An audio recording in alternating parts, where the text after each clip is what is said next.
ঐতিহ্যবাহী কুজুরদিয়া দারুল উলুম ইনস্টিটিউট এর পক্ষ থেকে আয়োজিত বার্ষিক ওয়াজ মাহফিল। অধ্যকার মাহফিলের সম্মানিত সভাপতি এতক্ষণ পর্যন্ত বয়ান করেছেন আহলে হক উলামায়ে কেরাম, মাদ্রাসার সুযোগ্য সুদক্ষ মুহতামিম সাহেব হুজুর, আসাতিজায়ে কেরাম, এই অঞ্চলের অনেক অনেক উলামায়ে কেরাম, আইম্মায়ে মাসাজিদ, মাদ্রাসার আজিজ আমতুলাবা, প্রাণপ্রিয় দেশবাসী, বসে থাকা মা ও বোনেরা, অত্যন্ত দামি মাস চলছে রবিউল আউয়াল মাস,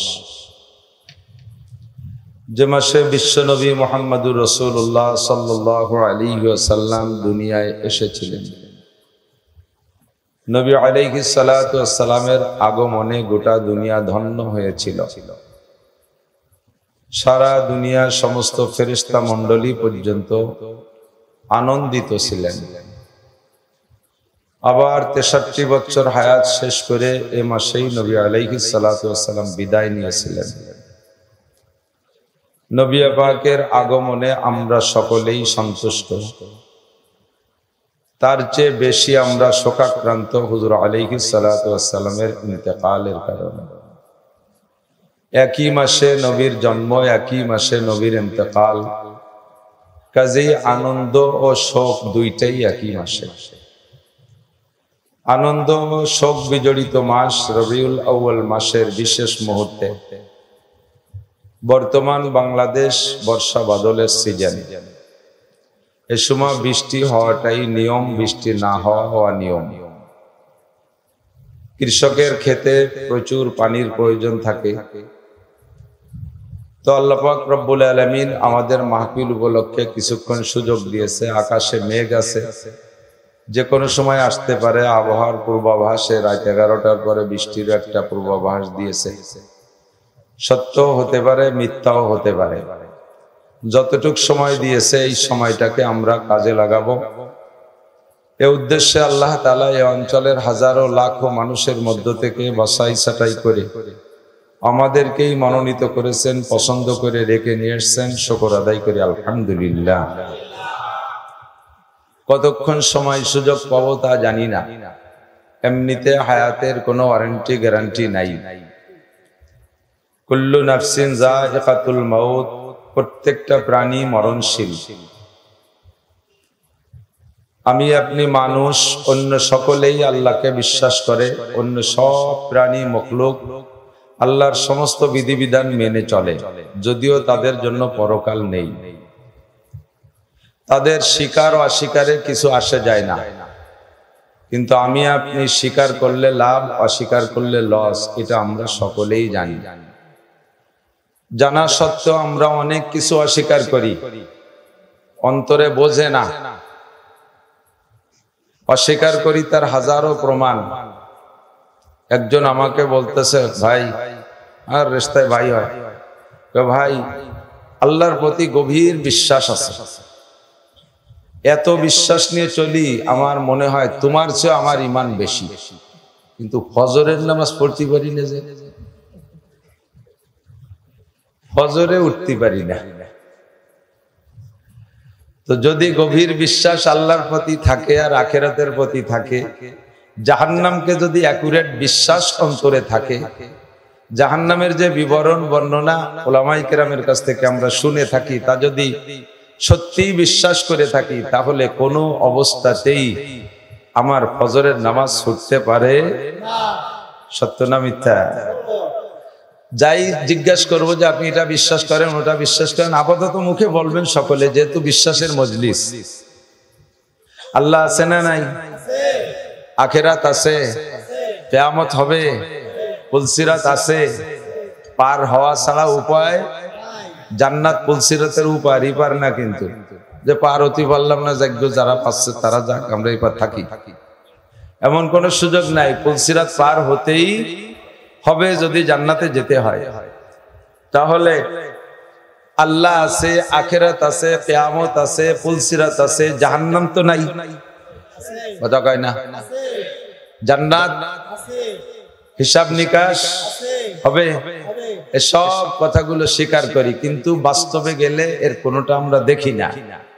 তো আল্লাহ বলেন তুমি এ সব অস্বীকার করো, এমনকি অবশেষে আমি আল্লাহ নাই এটাও তুমি বলতে পারো। যেমন লক্ষ কোটি মানুষে বলতেছে আল্লাহ নাই, এরকম বলনে ওলাম আছে না নাই, যাদেরকে বলে নাস্তিক।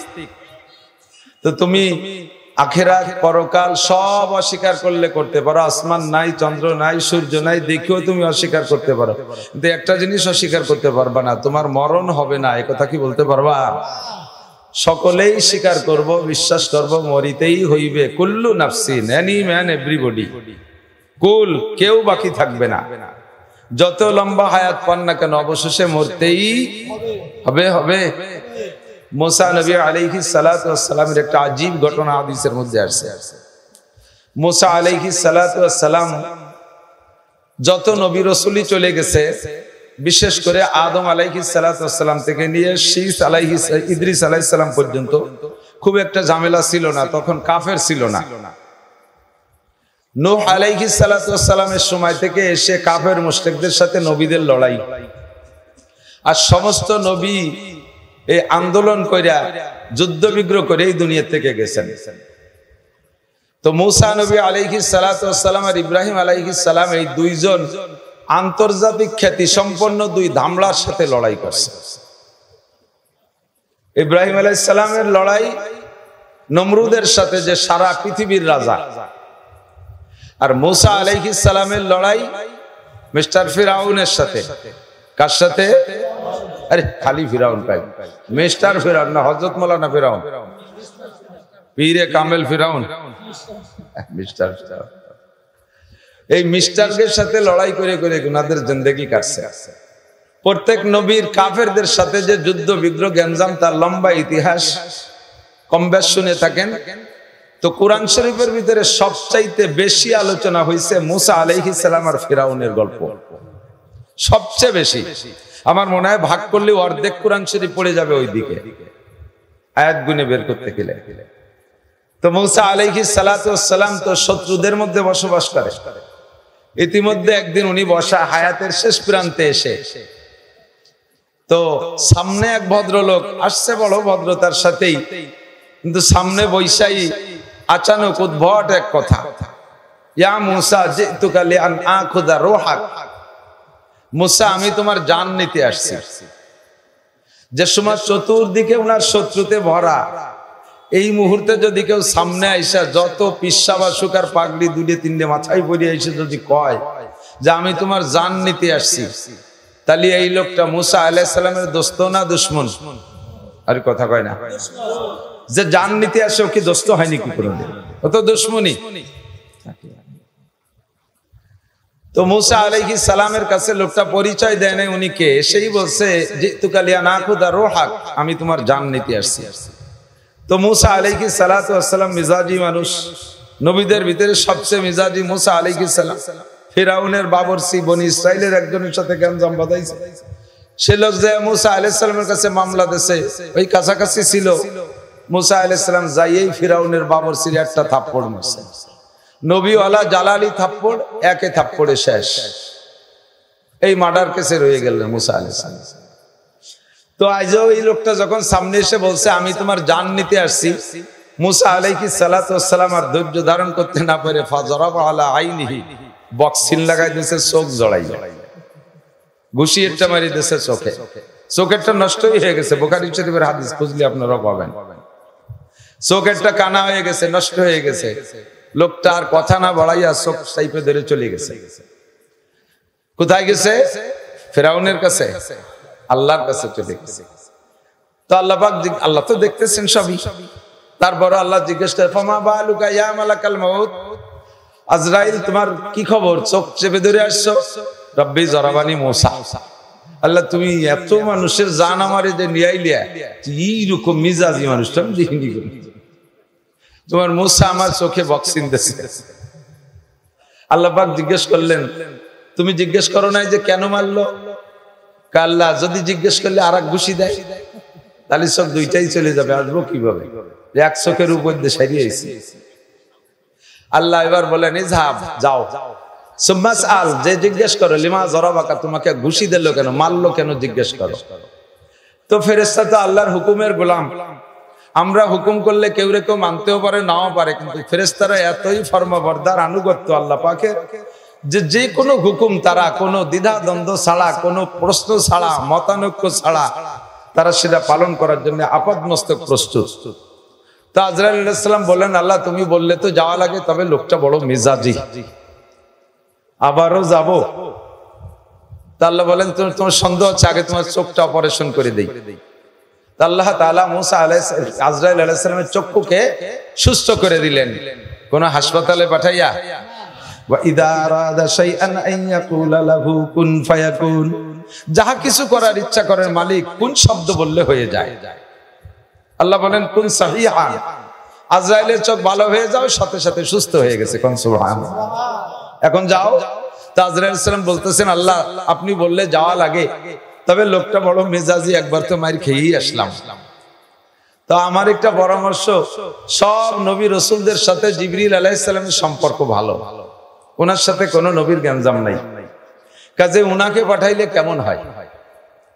বলছে তুমি আমাকে যেতে আমি যাব, তবে উনারে পাঠাইলে কেমন হয়, উনার তো নবীদের সাথে সম্পর্ক ভালো। তা আল্লাহ পাক বলে আচ্ছা ঠিক আছে, তা জিবরাইলই যাক। জিবরাইল তুমি যাও, জিজ্ঞেস করো মুসাকে কেন আজরাইল মারলো। জিবরিল আলাইহিস সালাম আয়েশা বলতেছে, ইয়া মুসা লিমা জরাবতা মালাকাল মাউত আজরাইল, তুমি আজরাইলকে মারলে কেন। মুসা আলাইহিস সালাতু ওয়াস সালাম তো নবী, আচমকা লজ্জা বোধ করতেছেন, আচ্ছা বলেন কি, কই আজরাইলকে মারছে, কই যে একটু আগে একটা লোকের চোখে ঘুষি মারলেন না। হ্যাঁ, ও তো দেরি করলে মেরেই ফেলতাম। তো উনি কে, উনি আজরাইল। জিব্বে কামড়ে বলে আস্তাগফিরুল্লাহ। তো উনি আজরাইল তো আমি চিনি না, উনি আইসে আমার তো চতুর্দিকে শত্রুতে ভরা, আর এভাবে সামনের পর এসে কয় তোমার জান নিতে আইছি, তো খালি হাতে ছেড়ে দেওয়া যায় না, এই জন্য এক ঘুষি দিছি। আর যদি কথা না বলে বসে থাকতো মেরেই ফেলতাম। তো উনি যে আজরাইল তো আমি জানি না, আমি বড় লজ্জিত। তো জিবরিল আলাইহিস সালাম বলছেন, আচ্ছা যেই হোক না কেন, আপনারা শত্রুতে মারুক আর আজরাইলে মারুক, মরলে তো আপনি আসল জায়গায় চলে যাবেন। যেই আল্লাহর মহাব্বতে ফিরাউনের সাথে লড়াই করেছেন, যেই আল্লাহর মহাব্বতে এত যুদ্ধ বিগ্রহ করছেন, দেশান্তর হয়েছেন, হিজরত করেছেন, যেই আল্লাহর মহাব্বতে নীলদরিয়া পার হয়ে বংশ ধরে এই পার চলে এসে মরুর ফাঁকা জায়গা রয়েছেন, ঘর নাই, বাড়ি নাই, পানি নাই, খাবার নাই, দাবার নাই, কিচ্ছু নাই, তো মরলেই তো সে আল্লাহর কাছে যাবেন, তার আগে তো আল্লাহর সাথে সরাসরি দেখা হবে না। তো আপনি মরাকে ভয় পেলেন কেন। তো মুসা আলাইহিস সালাম বলছেন, আমি মরাকে ভয় পাইনি, আমি মরতে জন্য রেডি এনি টাইম। তবে কেন মরতে চাইলেন না, ওনারে মারলেন, যে আল্লাহ পাকের সাথে আমার কিছু জরুরি কথা রয়ে গেছে, সেই কথাগুলো এখনো শেষ হয় নাই, এর মধ্যে আমি মরবো কিভাবে। তো বলেন কি কথা, আমি যে পৌঁছাই। তো মুসা আলাইহিস সালাম বলছেন যে আপনার কাছে বলবো তো আজরাইলের কাছে বললেও পারতাম। উদ্দেশ্য কি, যে আল্লাহ পাকের সাথে আরেকটা বার কথা হবে। প্রেমিকা প্রেমিকের প্রেমাস্পদের সাথে যতবার কথা বলতে পারে অতবার মজা না। মুসা আলাইহিস সালাম সরাসরি আল্লাহর সাথে কথা বলেছেন। এতদিন তো কথা শেষ হয়ে গেছে, এখন ইন্তেকালের সময়, তাই উনি চাইছেন যে মরার আগে আরেকটা বার গল্প করে মরবো। এর জন্য জিবরাইলকে বলছে তোমার কাছে বলা হবে না, ওটা তার সাথে হবে কথা, যে প্রস্তাব পাঠাও, প্রস্তাব পৌঁছাও। তো জিবরিল আলাইহিস সালাম কথা না বাড়াইয়া চলে গেছে, যে বলছে আল্লাহ তোমার সাথে কিছু কথা বলতে চায়। তো মুসা আলাইহিস সালামকে আল্লাহ পাক ডেকে পাঠাইছে, আসো। আল্লাহ আর মুসা আলাইহিস সালামের মাঝে কথোপকথনের জায়গা হলো জাবালে তুর, তুর পাহাড়ে গল্প হয়। মুসা আলাইহিস সালাম গিয়েছেন, আল্লাহ পাক জিজ্ঞেস করছেন তুমি আজরাইলকে মারলে কেন। তা আল্লাহ এই কারণে মারছি, তোমার সাথে একটু শেষ গল্প করব, তার আগে আমি মরতে রাজি না। আর উনি পরিচয় না দিয়ে এসে মানুষের রূপ ধারণ করে আসছে, এই জন্য আমি মনে করছি আমার জানের শত্রু, তাকে আমি তো খালি হাতে ছাড়তে পারি না, তাই মারি বসছি। তো বলো তোমার প্রস্তাব কি। তো মুসা আলাইহিস সালাম বলছে, আল্লাহ আমি আসি বিদায় মান্না সালওয়া মিরা সদ্দরতি হে গাম ফলকেরা আজ ফয়জে খানে থানবী। আমি এই বনি ইসরাইলের মধ্যে আসি বিধায় আমার ওসিলায় আমার 6 লক্ষ বনি ইসরাইলের জন্য তুমি আসমান থেকে খানা পাঠাও, মান্না সালওয়া পাঠাও। আমি ইন্তেকালের পরে আমার উম্মতের জন্য কি এই খানা চালু থাকবে, নাকি দুনিয়ার নেতা নেত্রীদের মতো ভোট না দিলে তাদের সেই মহল্লায় ভিজিএফ কার্ড দেয় না, আগের চেয়ারম্যানের দিয়ে যা কাট টপ কাটিয়ে সাফ করে ফেলায়। আমি চেয়ারম্যান মারা গেলি কি আমার উম্মতের ভিজিএফ কার্ড বন্ধ হয়ে যাবে না, রানিং থাকবে? এরা খাবে কি? ঘর নাই, বাড়ি নাই, ইন্ডাস্ট্রি নাই, চাকরি নাই, বৈষম্যতায় ভুগতেছে। এক দলের চাকরি হয় আর এক দলের হয় না। এই জয় জামেলার ভিতরে আমার উম্মতের কোনো চাকরি নাই, এরা খাবে কি? তা আল্লাহ পাক রব্বুল আলামিন মৌখিক জবাব কম দেন, বাস্তব দিয়ে জবাব বেশি দেন। আল্লাহ পাক জবাব দিলে অনেক জবাব দিতে পারতেন, জবাব না দিয়া আল্লাহ পাক বলেন ইজরিব বিআসাকাল আরদ, তোমার হাতের লাঠি দিয়ে মাটিতে একটা বাড়ি মারো। ফাজারাবা আলাল আরদ, মাটিতে বাড়ি মারছে, মাটি ফাইটে গেছে। মুসা আলাইহিস সালামের জালালি বাড়ি, মাটি সরে গেছে, পানি বেরোয় আসছে, এত জোরে বাড়ি মারছে। যখন পানি বেরিয়ে আসছে, আলান মা, এখন কি দেখছো মুসা?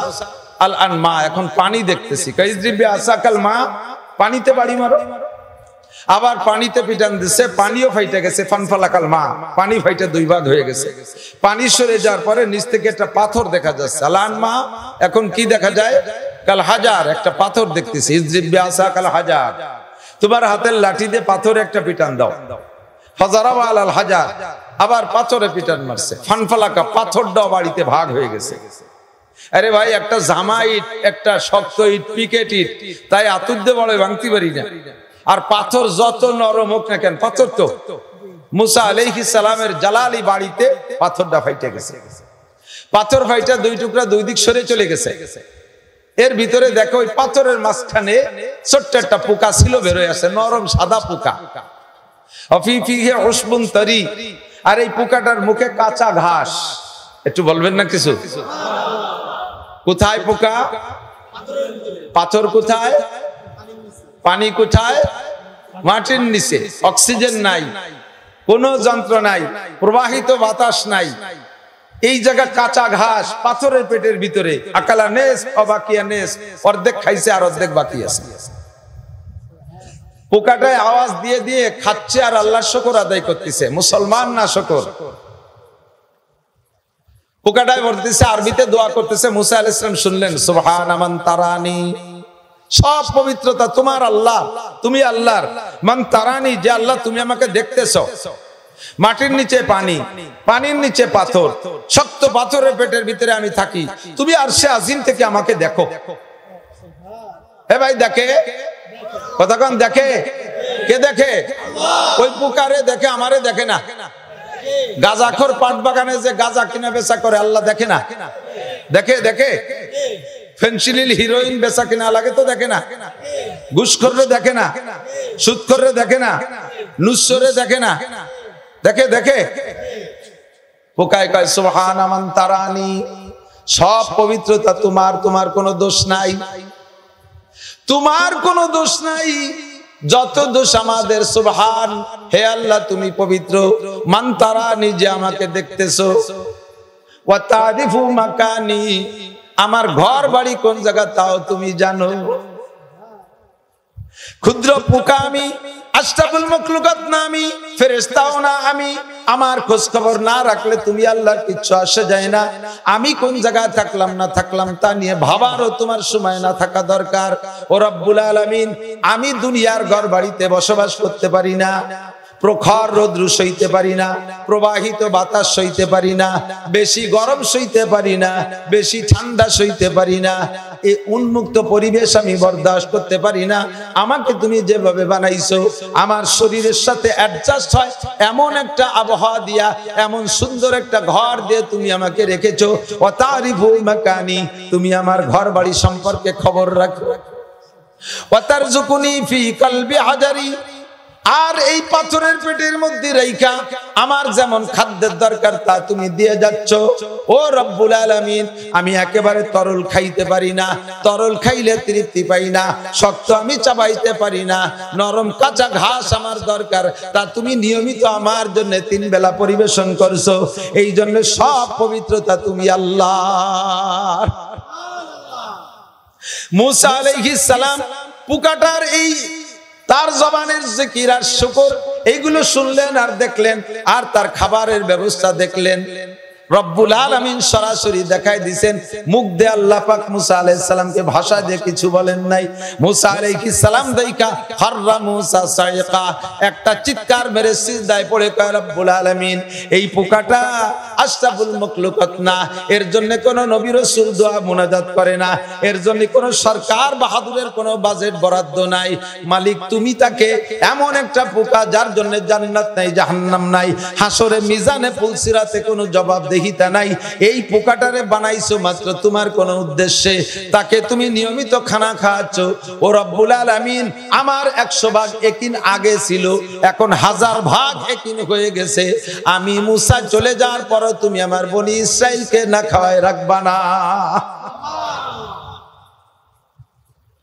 রব্বুল আলামিন বলেন, ওয়াল আদিয়াতি দবআ ফালমুরিয়াতি কদহা ফালমুগীরাতি সুবহা ফালমুগীরাতি সুবহা ফাআতারনা বিহি নাকআ ফাওয়াসাতনা বিহি জামআ।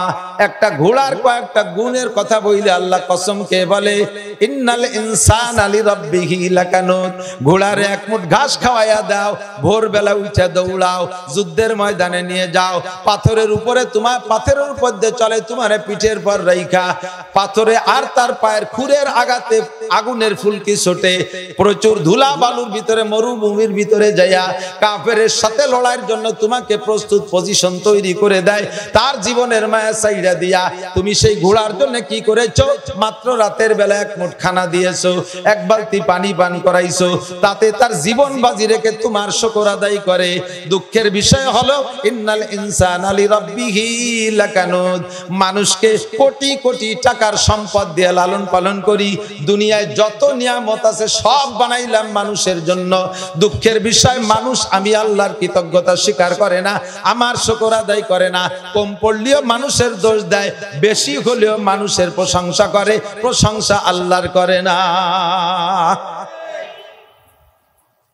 পতন হয় সরকারের দোষ, আগত সরকারের প্রশংসা। পতন হলো কেন? সেই মালিকের শুকর আদায় করে না। সবকিছু করেছে কে? আরো জোরে কে? সামনে আরো করবে কে? বেশি বাড়াবাড়ি করলেও সোজা করে দেবে কে? 100 ভাগে কিন রাখো, বেশি বাড়াবাড়ি কেউ করবা না। বাড়াবাড়ি যারা করছে তারাই মরছে। কথা কোন ঠিক কি ঠিক না? সতর্কতার সাথে সামনের পথ চলতে হবে। নিয়ামতের শুকর আদায় করো। লা ইন শাকারতুম লাযিদান্নাকুম ওয়া লা ইন কাফারতুম ইন্না আযাবি লাশাদীদ। যদি শুকর আদায় করো নিয়ামত আরো বাড়ায় দেব, আর যদি বিয়াদবি করো সব কিছু নিজের হাতে নিয়ে নাও, তাহলে আমি আল্লাহ পাক উল্টায়া বিচার আদায় করে নিতে পারি। ঠিক কি ঠিক না? খুব সতর্ক। ইন্নাল ইনসানা লিরাব্বিহি লাকানুদ। শুকর পাবে কে? আমাদের জয় দিয়েছেন শুকর কার? কার শুকর? আল্লাহর। ঠিক কি ঠিক না? মজলিসের ভিতরে সব দলের লোক আছে, ঠিক না? কায়দায় বেকায়দায় গা ঢাকা দিয়ে থাকলিও এর মধ্যে আমলিগ, বিএনপি, জামাত, জাতীয় পার্টি, আটরশি, চন্দ্রপাড়া, মানিকগঞ্জ, সুরেশ্বর, ভোজেশ্বর, ইনায়তপুর, হরিদপুর, বাহাদুরপুর, মাদারীপুর, সব পুরে পুরোপুর সব দলের লোক আছে না নাই? কেউ কে শক্ত বলে তার মনে আঘাত না দিয়া যে যে অবস্থানে থাক আছে থাক, আমরা আল্লাহর ভয় অন্তরে তৈরি করি। কথা বলুন ঠিক ঠিক না? জিবরিল আলাইহিস সালাতু ওয়াস সালাম মুসা আলাইহিস সালামের কাছে আইসা এদিনের এই ঘটনার পরে মুসা আলাইহিস সালাম বলতেছে, আল্লাহ ঠিক আছে, আর আমার কোনো আবেগ আর আশা নেই, তুমি এনি টাইম জিবরাইলকে পাঠাই দিতে পারো। এই ঘটনা চলে যাওয়ার সাথে সাথেই জিবরাইলকে পাঠাই নাই, আজরাইলকে পাঠাই নাই। কিছুদিন পরে জিবরিল আলাইহিস সালাম, সব নবী রাসূলদের ব্যাপারে এই সিদ্ধান্ত আল্লাহ শিরোধার্য। প্রত্যেক নবী রাসূলের জান নেওয়ার আগে আল্লাহ তাআলা জিবরাইল আলাইহিস সালামের মারফত নবীর কাছে প্রস্তাব পাঠায়, আতামুতুম তাহিয়া, আপনি কি আরো বেশ কিছুদিন দুনিয়ায় থাকতে চান, নাকি এখন মরার জন্য প্রস্তুত আছেন? সব নবী রাসূল কাছে প্রস্তাব আছে, আমাদের কাছে তো আসবে। আমারে আপনারে না কইয়ে সোহাই বেলায় দিলেন। যে কোনো জায়গায় আপনার কাছে এদিক তাকান, পাট বাঁচতেছেন না, পাট বাঁচা হয়ে গেছে, 2 জাগ হয়ে গেছে, 1 জাগ নিয়ে বসছেন 5 পাট বাঁচতে। এর মধ্যে যদি আজরাইল এসে কয়, চাচা রেডিও, আমি এসে গেছি। আপনি যদি আজরাইলে বলেন, তোমার কোনো হিতায়েত জ্ঞান আছে? তোমার তার পাট কুষ্টা বাসা পাচ্ছি নাই, কিসেন পাচ্ছি না, কামলা পাচ্ছি না, দুই জাক পয়সা যাচ্ছে, আর এক জাক নিয়ে বইছি, পাট বাসা শেষ হবে তারপরে আইছো। এ বললে আজরাইল চলে যাবে না? যাবে। আজরাইলকে তাড়াতাড়ি কাঁচা খুলিয়ে সার, নইলে কাঁচা দেওয়া অবস্থায় শেষ। কতক্ষণ? ইযা জা আজালুহুম লা ইস্তাখিরুনা সাআতান ওয়া লা ইস্তাকদিরুন। এদিক তাকাও যুবক, হায়াতের কোনো গ্যারান্টি, মওতের গ্যারান্টি, মওতের গ্যারান্টি নেই। মওত অনিবার্য, মওত অনিবার্য, মওতের গ্যারান্টি 100, হায়াতের গ্যারান্টি 0। কতক্ষণ? এ জায়গাতে যেতে পারবেন, কোনো গ্যারান্টি আছে? এ জায়গা মরার সম্ভাবনা আছে না নাই? আইনামা তাকুন ইউদরিকুমুল মাউত, যে কোথায় থাকবা মওতের সেখানে ধরবে। ওমা তাদরি নাফসুম মা বিআইয়ি আরদিন তামুত, কে কোন জায়গা মারা যাব তাও জানি না, হায়াতের গ্যারান্টি 0। তো জিবরিল আলাইহিস সালাতু ওয়াস সালাম মুসা আলাইহিস সালামের কাছে এসে প্রস্তাব দিয়েছে, আতামুতাম তাহিয়া, সেদিনকার ঘটনা যা ঘটলো তো ঘটলো, এখন কি আপনি মরার জন্য প্রস্তুত, নাকি আপনি আরো অনেকদিন বেঁচে থাকতে চান? তো জিবরিল আলাইহিস সালাম জবাব দিলেন, আমি মরার জন্য প্রস্তুত, মরার জন্য প্রস্তুত। যদি বাঁচতে চাই আমাকে কতদিন বাঁচানো হবে সেটা আমি জানি না, সেটা শুনিয়ে আসতে হবে। তো জিবরিল আলাইহিস সালামের উপরে যে শুনিয়ে আসতে তার সময় লাগে না। নবী আলাইহিস সালাতু ওয়াস সালাম মদিনায় যাওয়ার পরে কথার ফাঁকে এসে গেল বলতে হয়, আবার জায়গায় মতো চলে আসবে, একসাথে অনেকগুলো শিখে নিতে হয়। মদিনায় যাওয়ার পরে এক ইহুদি আইসা হুজুর আলাইহিস সালামকে সামনে বইসা, নবী যে নবী কি নবী না এটা পরীক্ষা করার জন্য আসছে। ইহুদিরা কিন্তু আগের থেকে আলেম, ইনজিলে তাওরাতের আলেম। তো আয়েশা বলতেছে, ইয়া মুহাম্মদ আইয়ুল বুকাতে ফিদ দুনিয়া হাব্বু ইলাল্লাহ ওয়া আইয়ুল বুকাতে আবগাদু ইলাল্লাহ ফিদ দুনিয়া। মুহাম্মদ তুমি যদি নবী হও তোমাকে আমি নবী বলে স্বীকার করব। আমার এই ছোট্ট প্রশ্নের জবাব দিতে পারলে বলো তো আল্লাহর দুনিয়ার সবচেয়ে খারাপ জায়গা কোনটা আর সবচেয়ে ভালো জায়গা কোনটা? আপনারাও জানেন, জানেন কি জানেন না? আপনারাও জবাব দিতে পারবেন। তো হুজুর আলাইহিস সালামের মাথার মধ্যে যেটা ছিল হুজুর ওইটা জবাব দেন নাই। হুজুর চুপ করে রয়েছে। দেখি আমি যেটা জানি হয়তো এর চেয়ে ভালো জায়গা থাকতে পারে, আমি যেটা জানি এর চেয়ে খারাপ জায়গাও থাকতে পারে, কাজে আমি এটা বলবো না। আর আল্লাহ পাক আমার সম্পর্কে সার্টিফিকেট দিয়েছেন, মা ইয়ানতিকু আনিল হাওয়া ইন হুয়া ইল্লা ওয়াহয়ুহা। মুহাম্মদ হারগিজ না গুপ্তে তা না গুপ্তে জিবরাইল, জিবরাইল হারগিজ না গুপ্তে তা না গুপ্তে রব জলিল। জিবরাইল যতক্ষণ শিখাইয়া না দেয় নবী পাক ততক্ষণ কোন বিষয় মুখ খোলেন না, আর জিবরাইল ততক্ষণ বলেন না যতক্ষণ পর্যন্ত আল্লাহর কাছ থেকে না শুনে আসে। এই জন্য নবী পাক চুপ করে আছে, বলছেন না। ইহুদি বলে তাড়াতাড়ি বলো, যদি বলতে না পারো আমি ঘোষণা দেব মুহাম্মদ ভুয়া নবী। জোরে কন্না নাউজুবিল্লাহ। আমার নবী হক না বাতিল? বাতিল না হক, ভুয়া না আসল। অনেক ভুয়ারে তাড়াইছি, তবে আমার নবী ভুয়া না। কথা কোন ঠিক ঠিক না? আল্লাহু আকবার। এবার নবী চুপ করে বসে আছে, ইতিমধ্যে জিবরাইল আসছে। জিবরাইল আইসা কয়, মা তাহজান ইয়া রাসূলুল্লাহ, হুজুর কি চিন্তা করছেন? হুজুর কয়, সালাল ইহুদি আইয়ুল বুকাতে ফিদ দুনিয়া হাব্বু ইলাল্লাহ ওয়া আইয়ুল বুকাতে আবগাদু ইলাল্লাহ। ইহুদি জিজ্ঞাসা করেছে দুনিয়ার ভালো জায়গা আর মন্দ জায়গা কোনটা? আমি যা জানি তা বলছি না। জিবরাইল তোমার জানা আছে নাকি বলো? জিবরাইল কয়, আমারও যা জানা আছে তাও বলবো না, জায়গাতে শুনিয়েছি হেড অফিসে যাই। হুজুর বলেন, জিবরাইল তুমি যাবা আর আসবা, সময় বেশি লাগলে কিন্তু ইহুদি আমার নামে অপবাদ শুরু করে দেবে। কতক্ষণের মধ্যে আসতে পারবা? জিবরাইল কাফি তারফাতিল আইন, আপনার চোখের পলক মারতে মারতে চলে আসবো। চোখের পলকে যাব আর আসবো। আসলে চোখের পলক তো খুবই শর্ট টাইম। এ কথাটা আমরাও যেমন বলি সব সব পরিভাষায় আছে। একজনটা পাঠাইছেন কোন জায়গা? এখানে বাজার, নিকটের বাজার কোনটা? চুঙ্গির মোড়। এই জায়গাতে ভাটা দে, চোখের পলকে যাবি আর আসবি। তাহলে তো ওর চোখ টাইনি দেরি মুসুরি দৌড়ে পলক মারবে না। আসলে কি চুঙ্গির মোড় চোখের পলকে যাওয়া আসা সম্ভব? এটা খুব দ্রুত হওয়ার পরিভাষা। তো জিবরাইল কাফি তারফাতিল আইন, আপনি চক্ষু বন্ধ করে খুলবেন আর আমার সামনে দেখবেন। বইলেই জিবরাইল রওনা দিয়েছে আর যাইয়া আল্লাহ পাকের কাছ থেকে খবর নিয়ে চলে আসছেন। বলেন সুবহানাল্লাহ। ইহুদি পাশে বসা। জিবরাইল আসছে একটু হাসতে হাসতে, আনন্দ বেশি বেশি ভাব। চেহারার ভিতরে যদি আনন্দ পায়, চেহারার মধ্যে খুশি খুশি ভাব জাহের হয়, হয় কি হয় না? তো জিব্রাইল হাসি হাসি ভাবে আসলে হুজুর বলেন, জিব্রাইল খবর কি, যা বল শুনতে পাঠাইছি তাই, তার চেয়ে বেশ নাকি তার চেয়ে বেশি, নাকি তোমার কোনো প্রমোশন হইছে, এত খুশি খুশি ভাব কেন?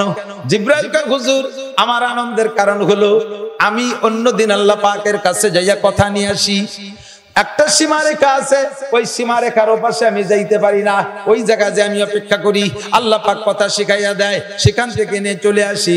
আজকে আমি যাইতে যাইতে আল্লাহ পাকের বেশি কাছে চলে গেছি। কেন গেলেন? অন্যদিন আর সে আজিমে যাওয়ার সময়, আল্লাহর কাছে যাওয়ার সময় আমার দুইটা ডানায় দিয়ে উড়াল দিয়ে যাই, আমার দুইটা ডানা দিয়ে উড়াল দেই, আমার দুইটা ডানার গতি এত, শক্তি এত, একবার যদি দুইটা ডানাকে বাড়ি মারি আমি 1 সেকেন্ডে 1,86,000 মাইল পথ যাই। দুই ডানার বাড়িতে 1,86,000 মাইল পথ যাই। আর আজকে ইহুদিরে বসায় রাইকা খবরটা তাড়াতাড়ি আনার জন্য আজকে আমি দুই ডানা ব্যবহার করি নাই, আপনার খবর বার্তা বহনের জন্য আমার 600 ডানাকে একবারে ব্যবহার করেছি। ও ভাই, দুই ডানায় যদি 1,86,000 মাইল যায়, 60 ডানায় কয় কিলো যায়? ও ডবল না? ডবল না। আরে ঘোড়ার ডিম চালায়, মোটরসাইকেল চালান, 4-5টা গিয়ার আছে না? 1 গিয়ার দিলে যতটুক যায়, 2 গিয়ারে কি গতি তার ডবল না আরো বেশি? 3 গিয়ারে 3 গুণ বেশি না আরো বেশি? 4 গিয়ার দিলি মাত্র 1 গিয়ারের থেকে 4 গুণ বেশি না বহু গুণ বেশি? 5টা মেরে দিলি কি 5 গুণ বেশি না সবটুক বেশি? ফাঁকা রাস্তা পাবেন আর পিকআপ মোড়াবেন, খালি চলতে থাকবে, ঠিক না? যদি দুই ডানায় 1,86,000 মাইল যায়, 600 ডানা কত মাইল যায় তা বলার কায়দা নাই। যানবাহন যত দ্রুত গতি হয় তারে ব্রেক করতে করতে ঘষতে ঘষতে সদ্দূর চলে যায়। আরে বাইসাইকেল জায়গায় ব্রেক করা যায়, ভ্যান জায়গায় ব্রেক করা যায়, মোটরসাইকেল একটু সময় লাগে, প্রাইভেট কার ঘষতে ঘষতে চলে যায় 20-30 হাত। আর বিমানের গতি বেশি, ও 3 মাইল ওই পাশে খড়িতে খড়িতে চলে যায় 1.5 কিলোমিটার। জিব্রাইল কয়, অন্যদিন 2 ডানায় গেছি বিদায় জায়গা মতো যে ব্রেক করে ফেলি, আজকে 600 ডানায় দিয়ে উড়ছি বিদায় গতি এত বেশি হয়ে গেছে, আমি সেই সীমা রেখা পার কইরা আল্লাহর এত কাছে চলে গেছি। মা কানা বাইনি ওয়া বাইনাল্লাহি হিজাব ইল্লা রিদা আল কিবরিয়া, আমার আর আল্লাহর মাঝে শুধু তার বড়ত্বের পর্দা ছাড়া আর কোনো পর্দা ছিল না। আমি আপনার এই সুন্দর সংবাদটা আনতে গিয়ে আল্লাহ পাকের এত কাছে চলে যাওয়ার কারণে আমার আনন্দ বাইরা গেছে। জিব্রাইল তোমার খুশি শুনলাম, এবার আমার খবর কও। জিব্রাইল এসে কয়, আহাব্বুল বিলাদে ইলাল্লাহি মাসাজিদুহা ওয়া আবগাযুল বিলাদে ইলাল্লাহি আসওয়াকুহা, আল্লাহর দুনিয়ার সবচাইতে শ্রেষ্ঠ জায়গা হলো মসজিদ। জোরে বান, কোন জায়গা? মসজিদের মধ্যে কোনো টেনশন আছে? যত বড় অনিদ্রা মানুষ হোক না কেন, বুড়ো রাতের বেলায় শীতকালে আগুন তাওয়া পেটের সাথে লাগাই দিয়েছে, ল্যাপ কম্বল 3টে দিয়ে সাইসে ধরে রাখছে, হাত পা মেসেজ করতেছে, তারপরও বুড়োর ঘুম আসে না, খালি এপাশ ওপাশ করতে করতে ম্যাট্রিক পাশাই এপাশ করে বেলায় দেয়, এরপরও ঘুমাই না। ওই বুড়োরে মসজিদে নিয়ে জুমুদ্দিন বসায় দেন ইমাম সাহেবের সামনে, ইমাম সাহেব বয়ান শুরু করবে আর বুড়োর ঘুম শুরু হয়ে যাবে। ঘুমতি নালাইয়া একের দাড়ি বাসায় বেলায় দেয়, হুমড়ি খেয়ে বাসের জনের উপরে পড়ে। কতক্ষণ ঠিক না? আল্লাহর ঘরের মতো শান্তির জায়গা নাই, ও জায়গা চোর ডাকাতির কারবার নাই, ও জায়গা কোনো জয় ঝামেলা নাই। সবচাইতে ভালো জায়গা মসজিদ। নামাজ না পড়ে বসে থাকলে 2 রাকাত নামাজের সওয়াব আমল নামে এমনি হইতে থাকে। সবচেয়ে দামি জায়গা। আর সবচেয়ে খারাপ জায়গা কোনটা? বাজার। ও জায়গা মিথ্যে কথা বললি তো কেউ গলা চিপে ধরে। বাজারের ভিতরে মিথ্যে কথা চলে, ধোঁকাফাকি কথা কয় চলে না। বাজারের ভিতরে ধোঁকাফাকি চলে কি চলে না? বাজারটা হলো ধোঁকার জায়গা, সবচাইতে নিকৃষ্ট জায়গা। মদ বেচা হয়, গাঁজা বেচা হয়, মাপে কম দেয়া হয়, মাপে বেশি আনা হয়। খুদার গজবের জায়গা হলো বাজার। আল্লাহ রাসূল বলেন, আল্লাহ পাক বলেন, ওয়াইলুল লিল মুতাফফিফিন আল্লাযীনা ইযা কালু আলান নাসি ইস্তাওফুন ওয়া ইযা কালুহুম ওয়া ওয়াজানুহুম ইউকসিরুন। ওই সকল মানুষের জন্য ওয়াইল, দোজখ অবধারিত, যারা কেনার সময় মাপে বেশি আনে, 42 কেজিতে মন আনে, আবার বেচার সময় 38 কেজিতে মন বেচে, আনার সময় মিটারে কাপড় কেনে, বেচার সময় গজে বেচে, দাম আবার বেশি নেয়। এইরকম কম বেশ করে যারা, তাদের জন্য ওয়াইল, দোজখ অবধারিত। সবচেয়ে খারাপ জায়গা, ঠিক না? তো নবী আলাইহিস সালাতু ওয়াস সালাম এরকম প্রশ্নের সম্মুখীন বহুত হয়েছেন, এরকম প্রশ্নের সম্মুখীন অনেক হয়েছে ইহুদিদের কাছে, নাসারাদের কাছে। যে কথা বলতে যে সরে চলে গেছি, জিবরিল আলাইহিস সালাম কোত্থেকে গেছি আসলে বলতে বলতে ভুলিয়ে গেছি। জি হ্যাঁ, আর তা তো মনে আছে। মুসা আলাইহিস সালাতু, আমি কথার এক জায়গাতে গেলে সে জায়গা আসি, হঠাৎ করে জেহেন ইন্তেশার হয়ে গেছে। তো মুসা আলাইহিস সালাতু ওয়াসসালামের কাছে জিবরিল এসে বলেন আতামুতুম তাহিয়া, মরতে জন্য রাজি রেডি না বেঁচে থাকতে চান? তো জিবরিল মুসা আলাইহিস সালাতু ওয়াসসালাম বলেন মরতে জন্য রেডি আছি, মরতে জন্য রেডি আছি, তবে যদি হায়াত চাই তাহলে কতদিন হায়াত দেওয়া হবে? ও মনে পড়ছে। তো জিবরিল আলাইহিস সালাম যখন হুজুরের খবর আনতে ওই জায়গায় চলে, এই জায়গায় জিবরিল কইলে কইতে পারতেন, কিন্তু না বলে বলছে আমি উপরের থেকে আসি, হেড অফিসিতে আসি। বসায় রেখে যে বলছে আল্লাহ তোমার মুসা তো হায়াত চায়, তো কতদিন দেয়া যায়? তো মুসা আলাইহিস সালামের কাছে আইসে বলছে, আল্লাহ পাক বলছেন যে বলো সে মুসা কত হায়াত চায়। আল্লাহ আবারও আসতে হবে, একবারে কয়ে দাও। পুলিশের সামনে মারামারি, আসামি একটা মরে গেছে, মানে গন্ডগোলের লোক একটা মারা গেছে। দারোগা সাহেব এক পুলিশে কইছে এডেরে নিয়ে যাও। স্যার আর একটু পরে যাই, ওই আর একটা মরে মরে ভাব, দুটের একসাথে নিয়ে যাই। আল্লাহ এই খবর নিয়ে গেলে আবার মুসা যে ঠেটা মানুষ আবার পাঠাবে, কাছে কাছেই তুমি বলে দাও যদি হায়াত চাই তাহলে কত হায়াত দেওয়া যাবে। আল্লাহ পাক বলে দিচ্ছেন মুসাকে বলো তুমি যদি হায়াত চাও তাহলে তোমার গায়ে যত লোম আছে প্রত্যেক লোমের বিনিময়ে 1 বছর করে হায়াত দেওয়া হবে। মাথা থেকে নিয়ে পা শেষ পর্যন্ত শরীরে যত লোম আছে লোমে লোমে 1 বছর। যাক, একটা ব্যবস্থা হলো, একটা হিসাব হলো। আইসে মুসা আলাইহিস সালামকে বলছেন আপনি যদি হায়াত চান তাহলে আপনাকে এই পরিমাণ হায়াত দেওয়া হবে। তো মুসা আলাইহিস সালাম বললেন এই পরিমাণ হায়াতের পরে কি হবে? তারপরেও মরতে হবে, তারপরেও মরণের থেকে রেহাই নেই। কুল্লু নাফসিন যায়িকাতুল মাউত, সবার মরতেই।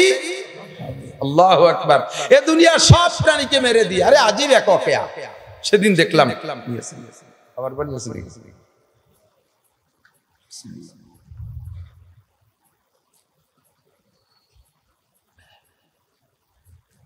কিয়ামতের সকলের যখন ধ্বংস হয়ে যাবে, আজরাইল আলাইহিস সালামকে আল্লাহ পাক জিজ্ঞেস করবে আখিরি মারহালা, মালাকুল মউত মা বাকিয়া, সবাইরে মারছো? বলে জি আল্লাহ সবাইরে মারছে। বাংলাদেশে গেছিলে? হ্যাঁ গেছিলাম। এই যে ঝামেলার মধ্যে যারা পলাইছিল সেগুলো এবার কোন যা তাই গেল, সব সাফ করে ফেলাইছে। এখন আছে কে কে? তো আল্লাহ পাকের এই প্রশ্নের জবাবে আজরাইল আলাইহিস সালাম জবাব দিলেন 8 আর 4 12 আর 1 13, নাহনু সালাসা আশার, আমরা 13 জন আছি। কয়জন? 13 জন। কিরা কিরা 13 জন? কয়ে নাহনু আরবা, আমরা 4 জন, জিবরাইল মিকাইল ইসরাফিল আজরাইল 4 জন। আর সামানিয়া হামিলাতুল আরশ, তোমার আরশ বহনকারী 8 জন। ও আনতার, তুমি, আমরা 13 জন আছি শেষমেশ। তা আল্লাহ বললেন যে তোমাদের এই বড় 4 জনের 3 জনের জান বের করে আমার কাছে দাও। তো জিবরাইল মিকাইল ইসরাফিল 3 জনের জান মুহূর্তের ভিতরে আজরাইল আলাইহিস সালাম কবজা করে আল্লাহর হাতে জমা দিয়েছেন। দেওয়ার পরে আবার আল্লাহ জিজ্ঞেস করে আলান মা বাকিয়া, এখন কে কে আছে? আনতা ওয়া আনা ওয়া তামানিয়া, তুমি, আমি আর আরশ বহনকারী 8 জন। এবার আল্লাহ পাক বলেন আরশ বহনকারী 8 জনের জানও বের করো। যখন আরশ বহনকারী 8 জনের জান আরশ উঁচু করে রাখে, আল্লাহর আরশে 8টা খুঁটি। কয়টা খুঁটি? 8টা খুঁটি, 8 জন ফেরেশতা উঁচু করে রাখছে। তো যখন বললেন যে 8 জনের জান বের করে আমার কাছে দাও, আজরাইল আলাইহিস সালাম বললেন আল্লাহ এই 8 জনের জান বের করে দিলে তো তোমার আরশ পড়ে যাবে, এরা তো আরশ উঁচু করে রাখছে, সবই মারছি, এরা কয়জন থাক আর আমি আর তুমি তাই। আল্লাহ পাক রব্বুল আলামিন আজরাইলকে বললেন ইকরা সূরাতুল ইখলাস, তুমি সূরা ইখলাস কুলুস সূরা পড়ো। আজরাইল আলাইহিস সালাম কুলুস সূরা পড়লেন। কুলুস সূরা পারেন আপনারা? একবার পড়বেন, 10 পারা কোরআন শরীফ পড়ার সওয়াব পেয়ে যাবেন। কয় পারা? বিসমিল্লাহির রহমানির রহিম, কুল হুয়াল্লাহু আহাদ আল্লাহুস সামাদ লাম ইয়ালিদ ওয়া লাম ইউলাদ ওয়া লাম ইয়াকুল লাহু কুফুয়ান আহাদ। জীবন ভরে পড়েন, তরজমা জানেন না একটু তরজমাটা পড়েন, তরজমা শুনে নেন, তাহলে নামাজের মধ্যে মজা পাবেন। কুল মানে বলো, হু আল্লাহু আহাদ, হুয়া মানে তিনি, আল্লাহ মানে আল্লাহ, বলো তো ওই সেই আল্লাহ। আল্লাহ কুল হু আল্লাহু আহাদ, একক, বলো ওই আল্লাহ একক। জোরে বলেন আল্লাহ কয়জন? লাউ কানা ফীহিমা আলিয়াতুন ইল্লাল্লাহু লাফাসাদাতা, আল্লাহ একাই হওয়া উপযুক্ত, একাই হওয়া যুক্তিসঙ্গত। এক জগতে যদি একাধিক আল্লাহ হইতো, আল্লাহ আল্লাহ জ্ঞানজাম বাদাইয়া আমাকে 12টা বাইজা যাইতো। দেখেন এক দেশের ভিতরে 2-3 নেতা নেত্রী, তাই তাকে মারামারি দাঙ্গা হাঙ্গামায় গোটা বাংলাদেশের 18 কোটি মানুষ আমরা অস্থির। কথা বলুন ঠিক ঠিক না? আর এই গোটা দুনিয়া পরিচালনার জন্য যদি একাধিক খুদা হইতো, এক খুদা কইতো বেলা উঠবে এই পাশে, আর এক খুদা কইতো এই পাশে উঠবে, এক খুদা কইতো বন্যা হবে, আর এক খুদা কইতো হবে না বন্যা হবে না। এই খুদাই খুদাই জ্ঞানজাম বাদাইয়া আমাকে কাম সারা হয়ে যাইতো। এই জন্য কুল হু আল্লাহু আহাদ, বলো আল্লাহ এক একক, আল্লাহুস সামাদ, আল্লাহ আমুখাফেক্কি, আল্লাহ কাহারো কাছে ঠেকা। জোরে কোন। আমরা আল্লাহরে আল্লাহ না করলে আল্লাহর কি কোনো সুপাম হবে? আমরা আল্লাহকে আল্লাহ বলে স্বীকার না করলে আল্লাহ কি রাগ করে চেয়ারের থেকে নেমে ভাটি দিয়ে বসে থাকবে? আল্লাহকে যদি আমরা ভোট না দেই তাহলে আল্লাহ তো আল্লাহ থাকতে পারবে না। জোরে বলেন, পারবে কি পারবে না? আল্লাহ তার মর্যাদা থেকে ওই জায়গা থেকে এক ফোঁটা কমবে না। আরে সারা দুনিয়ার সব কাফের হয়ে গেলে আল্লাহর কিছু আসে যায় না। সারা দুনিয়ার সবাই মোমেন হয়ে গেলে আল্লাহর পদমর্যাদা বাড়ে না। আমার আল্লাহ কাহারও কাছে ঠেকানা। কথা বলুন ঠিক ঠিক না? আল্লাহ কয় আজরাইল কুল হু আল্লাহু আহাদ, আল্লাহুস সামাদ। কয় আল্লাহুস সামাদের তরজমা কি? কয় আল্লাহ তুমি কাহারও কাছে ঠেকানা। কয় তুমি যে আমারে ঠেকা বানাইয়া দিলে, আরশ বহনকারী 8 জনে আমাকে উঁচু করে রাখছে, ওরা সাইডে দিলে আমি পয়রা যাব, তাহলে তো আমি 8 জনের কাছে ঠেকা হয়ে গেলাম। তোমাদের দুনিয়ার দেবদেবীদের মতো আমি না। তোমাদের দুনিয়া অনেকেই জগতে অনেকেই দেবদেবী পূজা করে, তারা যাদেরকে পূজা করে বছরের শেষে তাদের রং উঠে যায়, বর্ষাকালে পানিতে তাদের রং উঠে যায়, বছরের শেষে মিস্ত্রিয়ানের রং দেয়া লাগে। আমি আল্লাহ পাকের রং ওঠে না। আল্লাহ পাকের আল্লাহর সিবগাত আল্লাহে ওমান আহসানু মিনাল্লাহি সিবগা, সিবগা মানে রং। তাই তোমাদের দেবদেবীরও রং আছে, আমি আল্লাহর রং আছে। আমার রং এত ভালো কোনোদিন আমার রং ওঠে না, তোমাদের দেবদেবীর রং উঠে যায়। তোমাদের দেবদেবী দুর্বল, বছরের শেষে যে দুর্বল হয়ে যায়, পড়ে যার বয়তে বাসার মধ্যে দিয়ে বাঁশ দিয়ে খাড়া হয়ে রাখা লাগে, এদিক ওদিক দিয়ে বাঁশ বাঁধাই দেওয়া লাগে। আমি আল্লাহর আরশ বহন করতে ফেরেশতা লাগে না, আরে আমার রং করতে ইন্ডিয়াতে মিস্ত্রি আনা লাগে না। কুল হু আল্লাহু আহাদ, আল্লাহুস সামাদ। আজরাইল হতভম্ব হয়ে গেছে, রব্বুল আলামিন আমার অ্যাটাক করে ফেলাইছে, তাহলে তার দেরি করা যায় না। ওই 8 জনের জান একে ধমকে কেড়ে আইনা আল্লাহ পাকের কাছে জমা দিয়ে দিয়েছে। এবার আল্লাহ কাল আনমা বাকিয়া, এখন কেডা কেডা আছে? আনতা ওয়া আনা, সব শেষ কইরা দিছি তুমি আর আমি, অবশেষে আমি আর তুমি। এবার আল্লাহ কয় তোমার জানটা এবার দাও। আনা হাইয়ুন কাইয়ুম, আমি চিরস্থায়ী চিরঞ্জীব, লা আমুতু ওয়া লা আহইয়া, আমি মরিও না বাঁচিও না। কুল্লু শাইইন হালিকুন ইল্লা ওয়াজহুল্লাহ, সব ধ্বংস হয়ে যাবে, থাকবে শুধু আমি আল্লাহ একা। সব কিছু শেষ করতে হবে, আমি ছাড়া কেউ থাকবে না, সবাইকে শেষ করতে হবে। ও আজরাইল তোমার জান কবজা করো, তোমার জান জমা দাও। আজরাইল কে আল্লাহ আমারও মরতে হবে, আমিও কি মরবো? হ্যাঁ তোমারও মরতে হবে। কেন? তুমি কোরআন শরীফের আয়াত পড়ো, কুল্লু নাফসিন যায়কাতুল মাউত, পড়ো কুল্লু নাফসিন যায়কাতুল মাউত। আজরাইল পড়ছে কুল্লু নাফসিন যায়কাতুল মাউত। বলো এর তরজমা কি? কয় সমস্ত প্রাণী মরণশীল। আজরাইল তুমি কি প্রাণী? কয় আল্লাহ অবশ্যই প্রাণী। তো সব প্রাণী যদি মরণশীল হয় তোমারও মরতে হবে, তোমার জানটা জমা দাও। আজরাইলের চোখ বড় হয়ে গেছে, আল্লাহ আমারে মারবে কিডা? আমি তো সবাইকে মারলাম। আল্লাহ কয় তোমারে তুমি আত্মহত্যা করবা। সিস্টেম কি? কয় তুমি বুকের উপরে হাত দিয়ে মুঠ করে হাতটারে টান দিবা, বাকিটুক আমার কাম।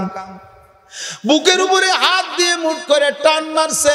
আল্লাহ পাক কয় ওয়াইদা রাদা শাইআন ইয়াকুল লাহু কুন ফায়াকুন, আল্লাহ কয় কুন মাইয়াতান, তুমি মরে যাও।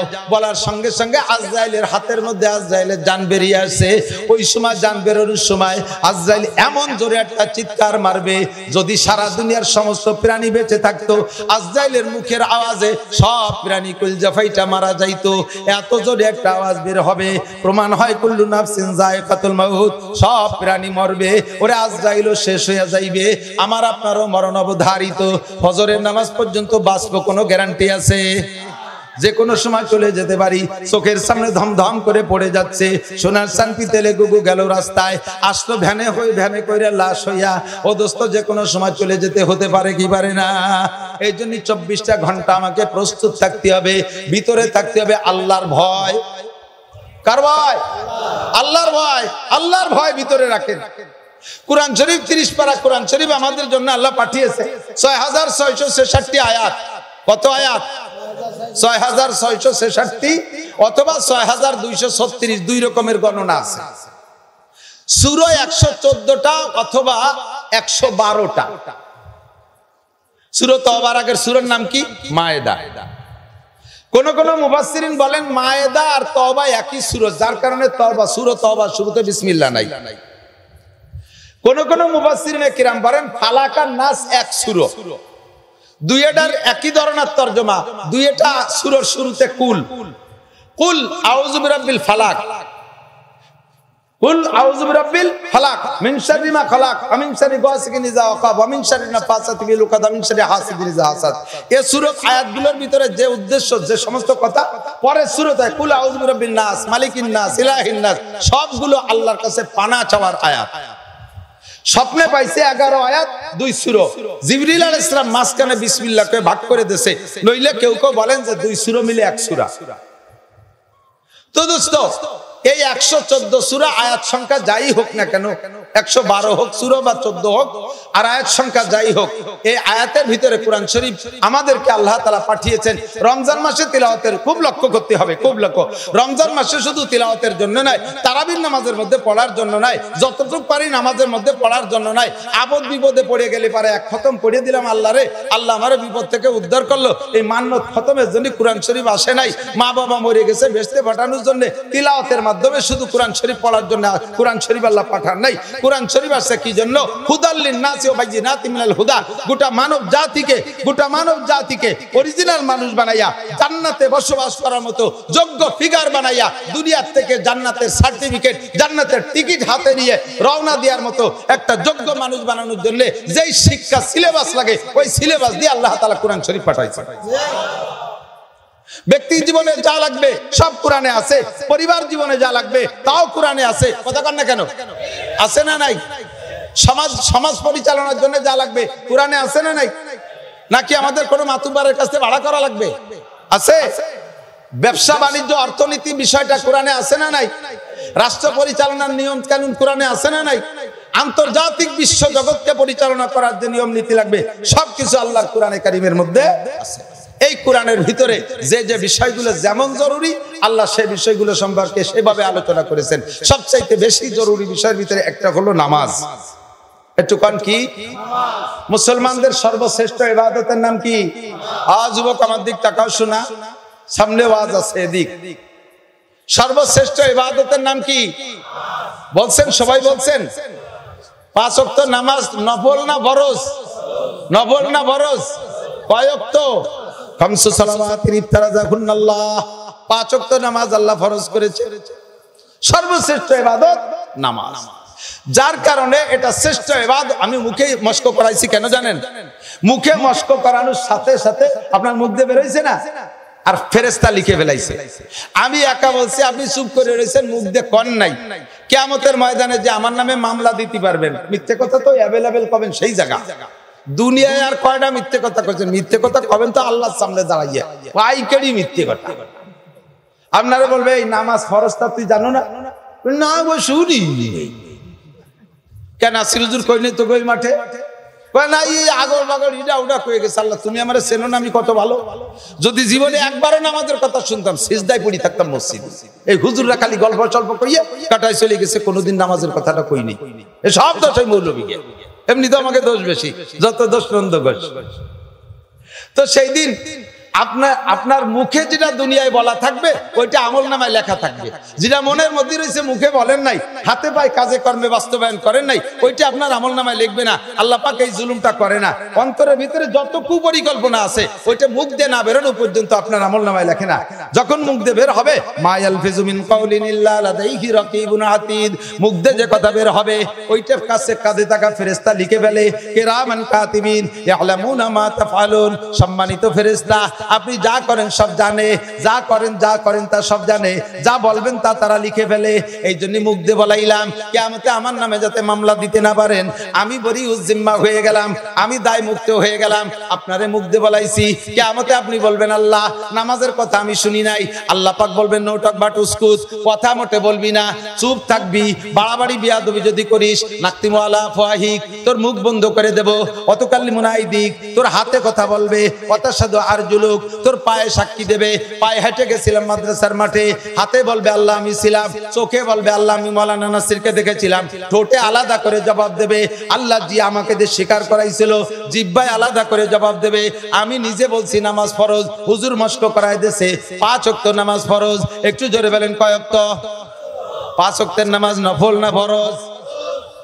এটা ভেরি ভেরি ইম্পর্টেন্ট। আল্লাহ পাকের স্বভাবে দিক তাকান।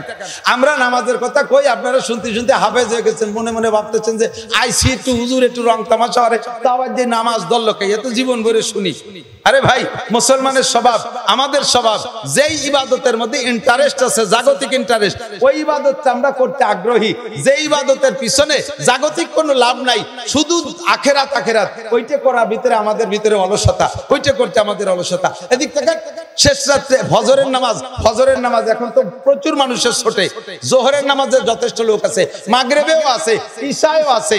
ইনশাআল্লাহ আমি চ্যালেঞ্জ করে বলতে পারি বাংলাদেশের সব মসজিদে ইশা পর্যন্ত যে পরিমাণ মুসল্লি থাকে, ফজরে সে পরিমাণ পাওয়া যায় না, ঠিক না? তো ফজরের নামাজে এই সময় পাওয়া যায় না। রমজান মাসের ফজরের লোক এমনি সময় সে কম না বেশি? বেশি থাকে। তো ওই রমজান মাসের ফজরে এত মানুষ কেন জানেন? কি জন্য? সেহরি খাইয়ে আর ঘুমায় নাই। আবার ওদিকে তারাবির নামাজ পড়ে যায়, এইটা ওটা করতে করতে শুইতে শুইতে 12টা 1টা বাজে যায়। তারপরেও উইটা সেহরিও খায়, ফজরও পড়ে। ওই সময় ফজর ছোটে না, কারণ হলো ওই সময় ফজরের আগে আমার জাগতিক একটা ইন্টারেস্ট আছে, খাবার দাবার খাওয়া হবে শেষ রাত্রে, গলা সমান গাদাবো, এই গাদানুর নিয়েতে উঠে শেষ রাত্রি মড়কে খাই, এই খাওয়ার ইন্টারেস্টটা আছে বিধায় ওই সময় ফজর ছোটে না। এখনো যদি শেষ রাত্রি বিরিয়ানি দেওয়া হতো প্রত্যেক মসজিদে, এক মসজিদেরও মুসল্লির নামাজ ছুটতো না। জম্মের সত্যি কথা কইছি না? 100 এই জন্য আল্লাহ কয় নাসিব, এই নামাজ তুমি তেলাই তুলে পড়াতে পারবা না রে। নামাজের পিছনে দুনিয়ার কোনো লাভ আছে না, কিন্তু তাই কয়ে দাও, তালি যদি পড়ে। কথা কন? আল্লাহ পাকের সিস্টেম। আল্লাহ পাক বলেন মান কানা ইউরিদু হারসাল আখিরা, আমাদিক মান কানা ইউরিদু হারসাল আখিরা নাজিদ লাহু ফি হারসিহি, যদি কেউ আখিরাতের ক্ষেত চাষ করে, আখিরাতের ক্ষেত বোঝেন তো, জমি, আখিরাতের ক্ষেত, আখিরাতের চকতে চাষ করে। আল্লাহ পাক বলেন মান কানা খেয়াল করে না, মান কানা ইউরিদু হারসাল আখিরা, যে ব্যক্তি আখিরাতের ক্ষেত চাষ করে, নাজিদ লাহু ফি হারসিহি, তার চাষের মধ্যে বরকত দেই। চাষ করবে যতটুক, পরিশ্রম করবে যতটুক, পারিশ্রমিক দেব তাতে বেশি। পরিশ্রম করবে যা, পারিশ্রমিক দেব তাতে বেশি। এটা আমার স্বভাব, আমি আল্লাহ নেই কম দেই বেশি। যে ব্যক্তি আখিরাতের ক্ষেত চাষ করবা, অল্প পরিশ্রমে বেশি পারিশ্রমিক দেওয়া হবে। একবার বলেন আল্লাহ, 4000 নেকি। একবার বলেন লা ইলাহা ইল্লাল্লাহ মুহাম্মাদুর রাসূলুল্লাহ, 4000 নেকি। একবার পড়েছেন কুল হুসুরা 10 পারা কোরআন শরীফ পড়ার নেকি। মান কানা ইউরিদু হারসাল আখিরা নাজিদ লাহু ফি হারসিহি, আখিরাতের কাজ চাষ করো, অল্প চাষে বেশি পারিশ্রমিক দেওয়া হবে, অল্প চাষে বেশি পারিশ্রমিক দেওয়া হবে। ওমান কানা ইউরিদু হারসাদ দুনিয়া নুতিহি মিনহা, আর যদি কেউ আখিরাতকে বাদ দিয়া, আখিরাতকে অস্বীকার কইরা, আখিরাতকে ভুইলা যায়া শুধু দুনিয়া দুনিয়া নিয়ে কামলাকারি করে, শুধু দুনিয়াই তার কামলা কামড়ি, দুনিয়াই সে প্রাধান্য দিছে, আল্লাহ কয় তারে দেব না তা না, নুতিহি মিনহা, দুনিয়া তারে একটু দেব, পুরো দুনিয়া তারে দেব না, এর থেকে একটু সামান্য একটু দেব। তবে জেনে রাখো ওমা লাহু ফিল আখিরাতি মিন নাসিব, যে ব্যক্তি আখিরাতে বাদ দিয়া শুধু দুনিয়া পাইতে চায়, তারে দুনিয়া সামান্য একটু দেব, তবে আখিরাতে সে কিচ্ছু পাবে, আখিরাতে সে কিচ্ছু পাবে না, আখিরাতে সে শূন্য, খালি হাতে তাকে উঠতে হবে। কারণ হামান, ফিরাউন, সাদ্দাদ, উবাই বিন খালব, আবু জাহাল, আবুল আহাব, উতবা, সাইবা, ওলীদ ইবনে মুগীরা কাফেরদের সাথে জাহান্নামে যাইবা। আর যদি তুমি আখিরাতের ক্ষেত চাষ করো, আল্লাহ কয় দেব তোমাকে পরিশ্রমের চাইতে পারিশ্রমিক বেশি। তবে আল্লাহ পাক বলেন নাই যে ব্যক্তি আখিরাতের ক্ষেত চাষ করে তারে শুধু আখিরাতই দেব, দুনিয়া দেব না, তা বলে নাই। যে ব্যক্তি দুনিয়া চায় তারে আখিরাত দেবে না, এই কথা বলেছেন। দুনিয়া একটু দেবে, তবে আখিরাত দেবে না। আর যে ব্যক্তি আখিরাত চায় তারে আল্লাহ তাআলা আখিরাত দেবে বাড়াইয়া বাড়াইয়া, দুনিয়া দেবে না, তা বলে নাই। দুনিয়া আখিরাতের সাথে থাকবে। নবী পাক বলেন মান হাফাযা আলাস সালাওয়াত, যেমন 1 নম্বরে ধরো যে ব্যক্তি 5 ওয়াক্ত নামাজ পড়ে, আকরামাহুল্লাহ বিখামসি খিসাল, আল্লাহ তারে 5টা পুরস্কার দেয়। জোরে বলেন কয়টা? 1 নম্বরে, নাম্বার 1, এই দুনিয়ার 1 নম্বরে যে জায়গা খেয়াল করে না, যে জায়গার মাহফিলের শেষে তবারক দেয়। ওই জায়গা শেষের বক্তা ওয়াজ ভালো করুক আর মন্দ করুক, মানুষ উঠেই না। বক্তা চিন্তা করে আজকে ওয়াজ এত ভালো হচ্ছে, কেউ যায় না, কানে কানে এসে হুজুর রাত বেরিয়ে গেছে, তবারক ঠান্ডা হয়ে যাচ্ছে, তাড়াতাড়ি ছেড়ে দেন। তবারক প্রধান বক্তা সেই আশায় বসে রয়েছে। আর যে জায়গা তবারক নাই, শেষে বয়ান ভালো হলে আল্লাহর বান্দারা বসে থাকে, আর বয়ানের ভিতরে এলোমেলো হয়ে গেলে আস্তে আস্তে পিছন দিয়ে খালি মাইনে সতি থাকে, কমতি কমতি কমতি কমতি লাস্টে মাইকালা আর বক্তা। কাল তবারক নাই আর ওয়াজও ভালো, খালি খেল বুঝতে লাগবে। আল্লাহ কা নামাজের পরে যদি একটু তবারক দাও তাহলে বান্দা বসবে। কি তবারক? 5টা পুরস্কারের ভিতরে 1 নম্বর পুরস্কার দুনিয়ার তবারক। নামাজি ব্যক্তিকে আল্লাহ তাআলা রুজির অভাব দেয় না। ও যুবক, চাকরি পাইস না, বৈষম্য করিয়া আন্দোলন করে চাকরি নিবি, আরে দেবে কোন জায়গাতে? ইউনুস কাকা কি আমেরিকাতে বস্তা ভরি চাকরি নিয়েছে, ভ্যাকান্সি তো সীমিত। ধরে নাও আমলিগালা সৈরা সাররা যে কটা তারা দলীয়করণ করে চাকরি দিয়ে গেছে, তাও তো সীমিত। আল্লাহ রুজি দিতে পারে কি পারে না? আল্লাহ কোনো আসবাব ছাড়াও দিতে পারে কি পারে না? আল্লাহর যুদ্ধ করতে হাতিয়ার লাগে না, কতক্ষণ ঠিক না? নগদে প্রমাণ। আবার আল্লাহর খাওয়াইতেও কোনো ওসিল মাধ্যম লাগে না, বিনা মাধ্যমে আল্লাহ খাওয়াইতে পারে। আবার মাধ্যম আল্লাহ তৈরি করে দিতে পারে, আপনি যেটা ভাবছেন সেটা ছাড়া আল্লাহ অন্য টাক দিয়ে দিতে পারে, কতক্ষণ ঠিক না? আল্লাহ তাআলা অস্ত্র ছাড়া যুদ্ধ করতে পারে।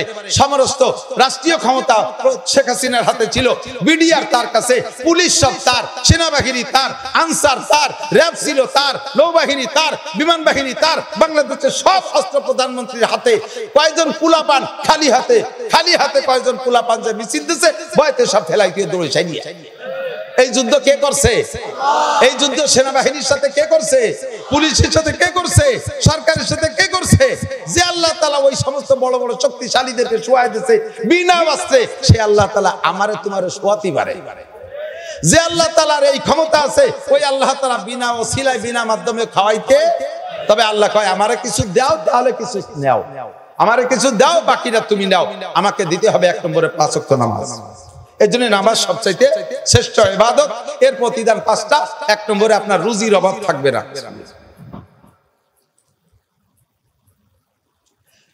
কথা লম্বা হয়ে যাচ্ছে, এদিক যা বলবো শেষে তা কম পড়ে যাবে না। কার কার কষ্ট হয়ে গেছে একটু হাত উঠান। পেশাব আসলে তারে ঠেকাবেন না। পেশাব ঠেকাইয়া চাইপে বসে থাকলে কিডনির ক্ষতি হয়। জায়গা পবিত্র জায়গায়, যে মসজিদ, এ জায়গায় কেউ নষ্ট করে দেবেন না। 1 আঙ্গুল উঁচু করবেন, বসবসে পেশাব আইছে, আমি মনে করবো মসজিদে 1000 টাকা দেবেন। 1000 টাকা জমা দিয়ে ভাই নাই কালেকশন হবে না, কালেকশন হয়ে গেছে, তা করবো না, তাই মসজিদ বানাবো কি দিয়ে? 1000 টাকা জমা দিয়ে পেশাব করে পেশাবখানে শুয়ে থাকলে ওটাই উঠবো না। মিথ্যে কথা কয়ে চলে গেলে ডায়াবেটিস হতে পারে, আল্লাহ হেফাজত করে করে, আমিন। তো নামাজ সবচেয়ে সর্বশ্রেষ্ঠ ইবাদত কি ভাই?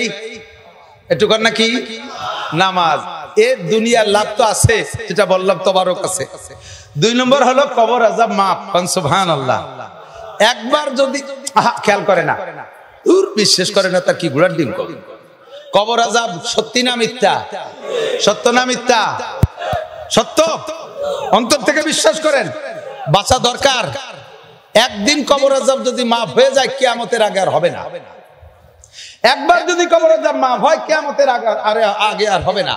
আর এই কবর আযাব মাফ পাইতে হলে, প্রথম দিন কবর আযাব মাফ পাইতে হলে নামাজের বিকল্প নাই। নামাজের বিকল্প নাই, নামাজের বিকল্প নাই। 2 নম্বরে কবর আযাব মাফ। 3 নম্বরে ইউতিহিল্লাহু কিতাবাহু বিয়ামিনিহি। হাসরের মাঠে মানুষের সবচেয়ে বড় মহাবিপদের যে কয়টা জায়গা, ময়দানে মাহশারে সবচেয়ে বড় মহাবিপদের যে কয়টা জায়গা, তার ভিতরে একটা হলো আমলনামা পাওয়া নিয়ে। 2 নম্বরে পুলসিরাত পার হওয়া নিয়ে। 3 নম্বরে মিজানের পাল্লায়। আল্লাহ কি হবে না আল্লাহ জানে, যা করি আইছি তাতে কতটুকু ওজন হবে না তা আল্লাহই জানে। পুলসিরাত পার হতে পারবো কি পারবো না, সব কিছু চলে আসবে। প্রথমটা ডান হাতে আমলনামা নিয়ে, সব মানুষ বাম হাতে লুকায় রাইখা, লুকাবে কোন জায়গায়? পরনে তা কাপড় নাই যে কাপড়ের ভিতরে গুজিয়ে থবে, পকেট নাই যে পকেটের মধ্যে হাত ডুবই থবে, একটা ব্যাগ বক নাই যে তার মধ্যে বাম হাত কান সারিয়ে থবে, যে ডাইনা তার সামনে সামনে রাই আসলি ধরে বসে। যার নামে ডাইন হাতে আমলনামা বাজেট, তোমার ডাইন হাত যদি লুকায়ও রাখো, ওই জায়গায় আমলনামা পৌঁছে যাবে। কন্যা সুবহানাল্লাহ। আর সে খুশিতে বলবে হাও মুকরু কিতাবিয়া, হাও মুকরু কিতাবিয়া। আমলনামা পাইয়া খুশিতে লাফাইতে থাকবে আর বলবে এ কে কোথায় আছিস, দেখ আমার আমলনামা ডান হাতে পেয়ে গেছি, দেখ আমার আমলনামা, নামাজে 100, রোজা 100, হজে 100, যাকাতে 100, তাবলীগে 100, সরমুনাইতে 100, মসজিদে 100, মাদ্রাসায় 100, দানে 100, খয়রাতে 100, জিকিরে 100, ফিকিরে 100, ফরজে 100, ওয়াজিবে 100, সুন্নতে 100, মুস্তাহাবে 100, তাহাজ্জুদে 100। ও শুধু খুশিতে খুশিতে আমলনামা দেখা। আর যার বাম হাতে আমলনামা বরাদ্দ আছে, ওই বাম হাত যতই লুকায় রাখুক, লুকায় রাখতে পারবে না। বাম হাতে আমলনামা দেবার সিস্টেম আল্লাহ তৈরি করবেন। বুকের ভিতর দিয়ে বাম হাতটাকে ঢুকাইয়া, বুকের ভিতর দিয়ে আগে ঘাড়ের সাথে এক পেঁয়াজ দেবে হাত, এরপরে বাম হাতে বুকের মধ্যে দিয়ে ঢুকাইয়া পিছন দিয়ে হাতের কবজা বের করবে। আর ওই পিছনে ওই জায়গায় আমলনামা দেবে, ফিরে বলবে টেনে বের করো। এইভাবে উড়াই মুড়াই কুড়াই কাড়াইয়া আবার বাম হাতের আমলনামা বের করে তখন সে আমলনামার কেউ দেখাবে না, বলবে ইয়া লাইতানি তাখাল, ইয়া লাইতানি লাম উতিয়া কিতাবিয়া, ইয়া লাইতানি লাম উতিয়া কিতাবিয়া। আরে আমার কপাল পোড়া, আমারে যদি আমলনামা মোটেই না দেয়া হতো তাও আমার ভাগ্যের বিষয় ছিল। আমার কপাল পড়ছে, আমারে বাম হাতে আমলনামা দিছে। ওই লোকটা মিজানও পার হতে পারবে না, পুলসিরাতও পার হতে পারবে না। আর হুজুর বলেন যেই লোকটা নিয়মিত নামাজি, তাকে ইউতিহিল্লাহু কিতাবাহু বিয়ামিনিহি, ডান হাতে আমলনামা দেওয়া হবে। ডান হাতে আমলনামা চান, হাতটা একটু দেখাবেন, ডান হাতটা। আল্লাহ তুমি এই হাতগুলোকে মাহরুম করো না, আল্লাহ তুমি হাতগুলো আমলনামা দিয়ে দিও, আল্লাহ তুমি হাতগুলো কবুল করো। বলেন আমিন। তাহলে নামাজ পড়বেন দোস্ত, একটু পাক্কা সিদ্ধান্ত নিন, পড়বই। আমার সাথে বলেন পড়বই, পড়বই, আর জীবনও নামাজ ছাড়বো না। আল্লাহ তুমি তৌফিক দান করো, আল্লাহ কবুল করো। 4 নম্বরে আমুর আলা সিরাতে কাল বার, বিদ্যুৎ গতিতে, ওই যে পুলসিরাত মহাঘাটি বিদ্যুৎ গতিতে পার হয়ে চলে যাবে। মাধ্যম কি? নামাজ। ওসিলা কি লাগবে? কি জোর হলো না? কি বিদ্যুৎ গতিতে পুলসিরাত পার না হতে পারলে খোদার কসম জান্নাতে যাইতে পারবে না। জান্নাত হলো পুলসিরাতের উপর, আর জাহান্নাম হলো পুলসিরাতের নিচে। জাহান্নাম পুলসিরাতের নিচে, আপনি কেটে পড়ে যাবেন, আপনি কেটে পড়ে যাবেন। কোনো উপায় নাই এই পুলসিরাত পার হওয়ার জন্য, একমাত্র সার্টিফিকেট নামাজ। 3 নম্বর মহাবিপদ বলছিলাম না, আমলনামার হিসাব নিকাশ। হুজুর বলে ইয়ামুরু আলা সিরাত ওয়া ইয়াদখুলুল জান্নাতা বিগাইরি হিসাব। নামাজি ব্যক্তির কোনো হিসাব নিকাশ হবে না। আল্লাহ বলবে এ তোমরা খালি খালি এই জায়গা ভিড় না করে, তোমাকে জায়গায় হিসাব হবে না, এই জায়গায় জ্যাম করে নদী সরিয়ে বড় দিয়ে বেচতে চলে যাও। জোরে করেন সুবহানাল্লাহ। আগে আপনাদেরকে জান্নাতে পাঠিয়ে দেবে। তাহলে নামাজটা কত জরুরি, এই জন্য 82 বার আলোচনা হয়েছে। কয়বার? 82 বার। প্রয়োজন বেশি, ইবাদত শ্রেষ্ঠ, আলোচনার পরিমাণ সংখ্যা আল্লাহ বাড়ায় দিয়েছে। এর চাইতেও এদিক তাকান, নামাজের চাইতেও ইম্পর্টেন্ট কোন ইবাদত হতে পারে? আছে একটা ইবাদত। এদিক বোঝেন, কষ্ট হচ্ছে, একটু মজা নেবেন, সাথে বলবেন। আমার দিক তাকান, রোজায় খুব কষ্ট হয়েছে। জ্যৈষ্ঠ মাসে রোজা 17 ঘন্টা, ইফতার খাইছেন গলা সমান, খাইয়ে আশের মতো, মানে সাপে আদারের মতো গড়ই পড়ছে, এলাই গেছে। এখন মাগরিবের নামাজে তো যাইতে হবে। যদি কেউ কয় এই চলো নামাজ পড়ি আসি, কথা কইও না, রোজা ছিলাম। এই রোজায় কষ্ট হইছে, এইগুলো কি নামাজ পড়া লাগবে না? লাগবে। ওই শুয়ে এই রয়েছে, নামাজ পড়ে যায়। এরপরে তারাবির যখন আজান হয়েছে, ইশারা তারাবির নামাজ পড়ে, কথা কইও না, রোজা ছিলাম। ওর সাথে কথাই কওয়া যায় না, রোজা ছিলাম, কামাইরে ফেলাইছে। রোজায় কষ্ট হোক যত, নামাজ ছেড়ে দেওয়ার সুযোগ আছে? হজে প্রচুর কষ্ট। যদি আরাফাতের থেকে মুজদালেফায় 11 কিলো পায়ে হেঁটে যান, আবার মুজদালেফার থেকে মুজদালেফায় রাত্র যাপনের পরে ফজর বাদ আবার যদি শয়তান মারতে পায়ে হেঁটে যান 6 কিলো, এরপরে শয়তান মাইরে যদি মক্কায় যান 4 কিলো পায়ে হেঁটে যাইয়া আবার ওই দিনে দিন যদি 7টা তওব শেষ করেন, এরপরে যদি সফা মারওয়ার সাই শেষ করেন পায়ে হেঁটে, তাহলে আপনি বুঝবেন যে জীবনে কোনো পরিশ্রমের কাজ এই পরিমাণ আপনি করেন নাই। সারা জীবনের সবচাইতে শ্রেষ্ঠ পরিশ্রমের কাজ এই পায়ে হেঁটে হজের সমস্ত কামগুলো সম্পূর্ণ করা। এখন হজ করতে করতে করতে করতে সফা মারওয়ার সাই শেষ করতে করতে জোহরের আজান দিছে, এই সময় আপনার হাতে পায়ে বল নাই, শেষ সাইডা কইরিয়া এই মারওয়ার কাছে আইসিয়া এখন আর বল নাই। এখন যদি কনকে আল্লাহ হজ করি আইছে, আমি আজকে নামাজ পড়বো না, অনুমতি আছে? তাহলে বোঝা গেল হজের কারণে নামাজ ছাড়ার সুযোগ নাই। তাহলে নামাজ হজের চাইতেও জরুরি, নামাজ রোজার চাইতেও জরুরি, ঠিক কিনা? 2 কোটি টাকা নিয়ে বেরোইছেন জাকাত দেবেন বাড়ি বাড়ি জনদরদি, সারা দিন ভরে রোজা থেকে জাকাত দিতে দিতে সন্ধ্যা হয়ে গেছে, জাকাত দিয়ে এসে ইফতার খাইয়ে শুয়ে পড়ছেন নামাজ পড়বো না। আল্লাহ জাকাত দিছি, তোমার ফরজ একটা আদায় করছি, নামাজ পড়তে পারবো না, অনুমতি আছে? তাহলে এক ইবাদতের পরিশ্রমের কারণে আর এক ইবাদত ছাড়িয়ে দেওয়ার কোনো সুযোগ নাই, নামাজ ছেড়ে দেওয়ার কোনো সুযোগ নাই। দোস্ত ভালো করে জেনে রাখেন, নবী আলাইহিস সালাম খন্দকের যুদ্ধে খন্দক খনন করতেছে, হুজুর নিজে হাতে, কাফেররা চলে আসতেছে দলে দলে, মক্কা থেকে আবু জাহেল, মক্কা থেকে আবু সুফিয়ান তার দলবল নিয়ে চলে আসতেছে, এই মদিনার পর আক্রমণ হবে।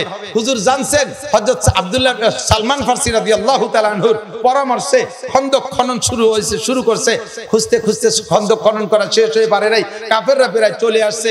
ইতিমধ্যে জোহরের আজান, জোহরের ওয়াক্ত হয়ে গেছে। হুজুর বললেন নামাজ বাদ দাও, আগে খন্দক খনন করো। খুঁজতে খুঁজতে নামাজ বাদ দিয়ে জোহরের নামাজ পড়েন নাই, খন্দক খুঁজতেই আছেন, আসরের ওয়াক্ত হয়ে গেছে। হুজুর কাফেররা প্রায় চলে আইছে, খন্দক খোঁজা শেষ হয় নাই, বাদ দাও, আসরের নামাজ পড়া লাগবে না, খন্দক খনন করো।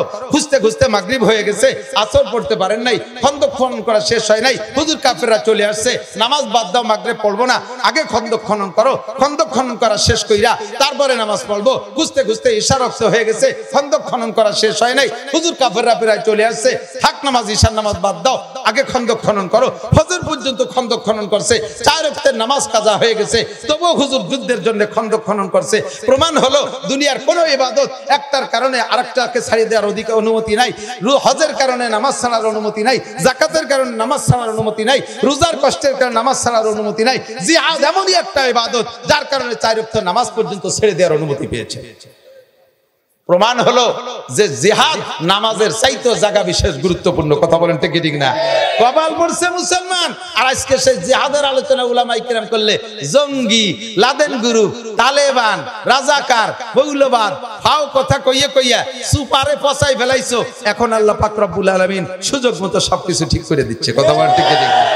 আমাদের বলা লাগতেছে না, ইন্না বাদশা রাব্বিকা লাশাদীদ। যারা এই জিহাদের আলোচনা করলে তাদেরকে জঙ্গি মঙ্গি বলে গালি দিয়েছে, খোদার কসম তারা কাফের হয়ে গেছে।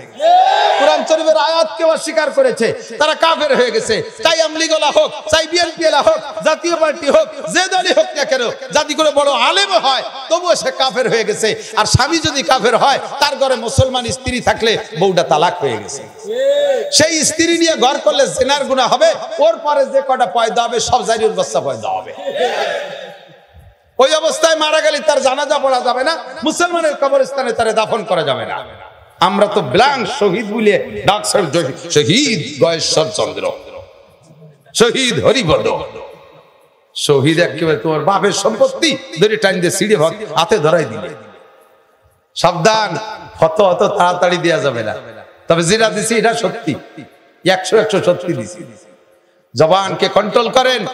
আপনার বিবেকে বাধা, বিবেকে মেনে নিতে নাও পারে, আপনার মাইন্ডে নাও মেনে নিতে পারে, তবে আল্লাহর কোরআন, রাসূলের হাদিস, শরীয়তের বিধানের জায়গায় যাইয়া কখনো জবান খুলবেন না, ওর এগেইনস্টে কখনো কথা বলবেন না।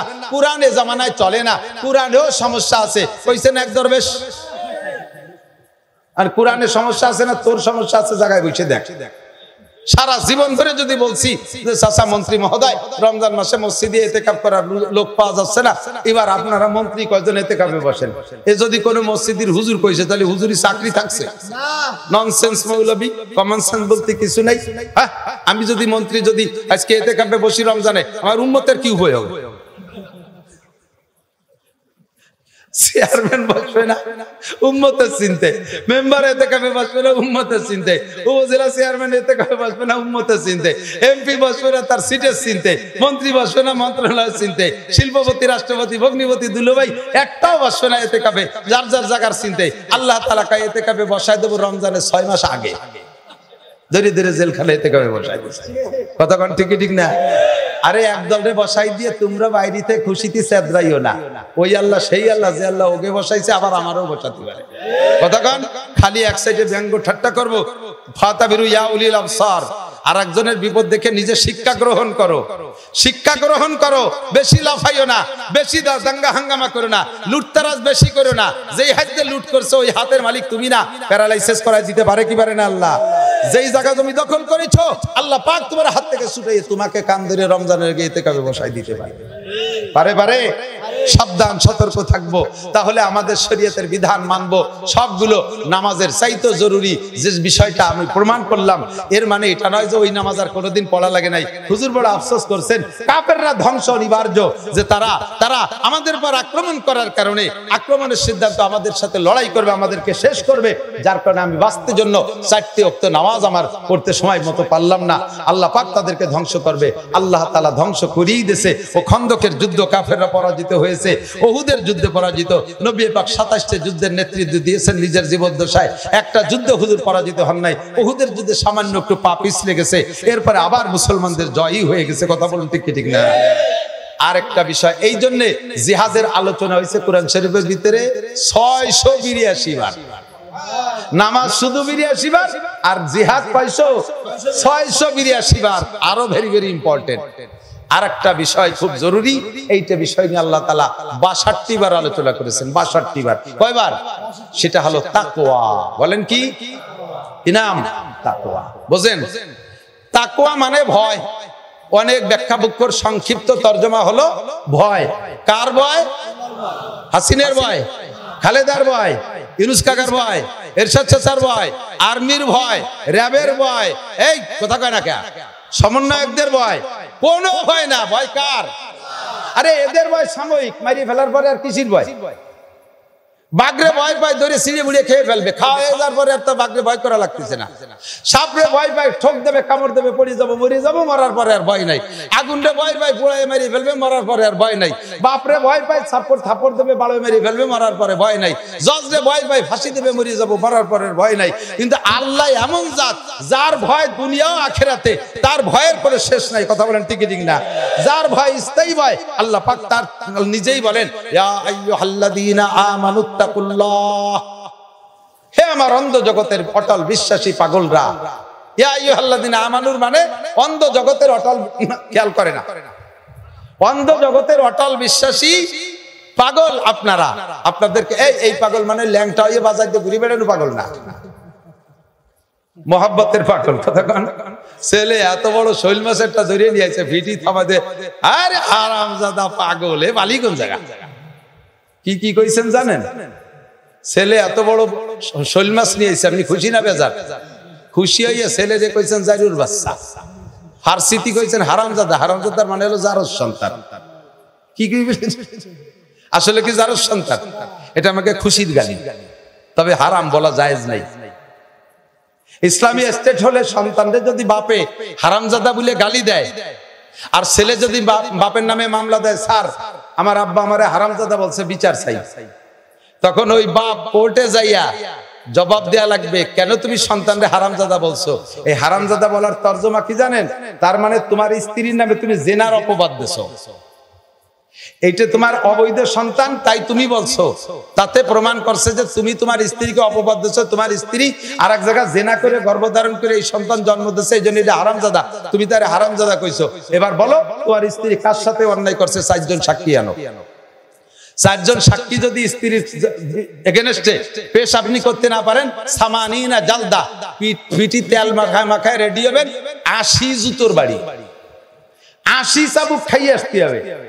যদি কোন স্যার আমি বাড়ি খাতে সহ্য হচ্ছে না, আমি বাড়ি পারবো না, কেন তাহলে 6 মাস জেল খেটে যা। এক হারামজাদায় 6 মাস। এবার খুশি, আরে পাগল তুই গোল্ডেনে প্লাস। পাগলে কি গোল্ডেনে প্লাস করেনি? এই পাগল সেই পাগল না। আল্লাহ পাক মোহাব্বতের সাথে ডাক দিয়ে বলে, ইয়া আইয়ুহাল্লাযীনা আমানু, হে আমার অন্ধ জগতের অটল বিশ্বাসী পাগলরা, ইত্তাকুল্লাহ। আরে জজরে ভয় পাবি পা, পুলিশে ভয় পাবি পা, বাঘরে ভয় পাবি পা, বাপরে ভয় পাবি পা, আগুনরে ভয় পাবি পা, যারে ভয় পাবি পা।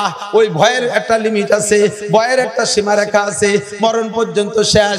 আমি আল্লাহরে ভয় পা, ইত্তাকুল্লাহ, আমি আল্লাহরে ভয় পা। আরে আমি দুনিয়ায় তোর পর হস্তক্ষেপ করতে পারি, আখিরাতে রই গেল, আমার সামনে আসতে হবে, জবাব করে দিতে হবে। মাদা আমিলা বিমা আলিমা।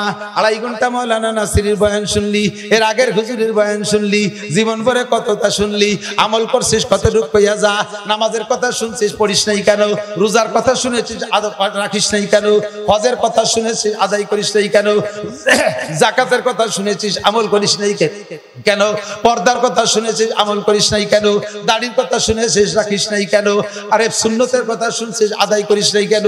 সব জবাব আল্লাহর কাছে দেওয়া লাগবে কি লাগবে না? ইত্তাকুল্লাহ, ভয় পাও। এই গরমকালে কষ্ট হবে।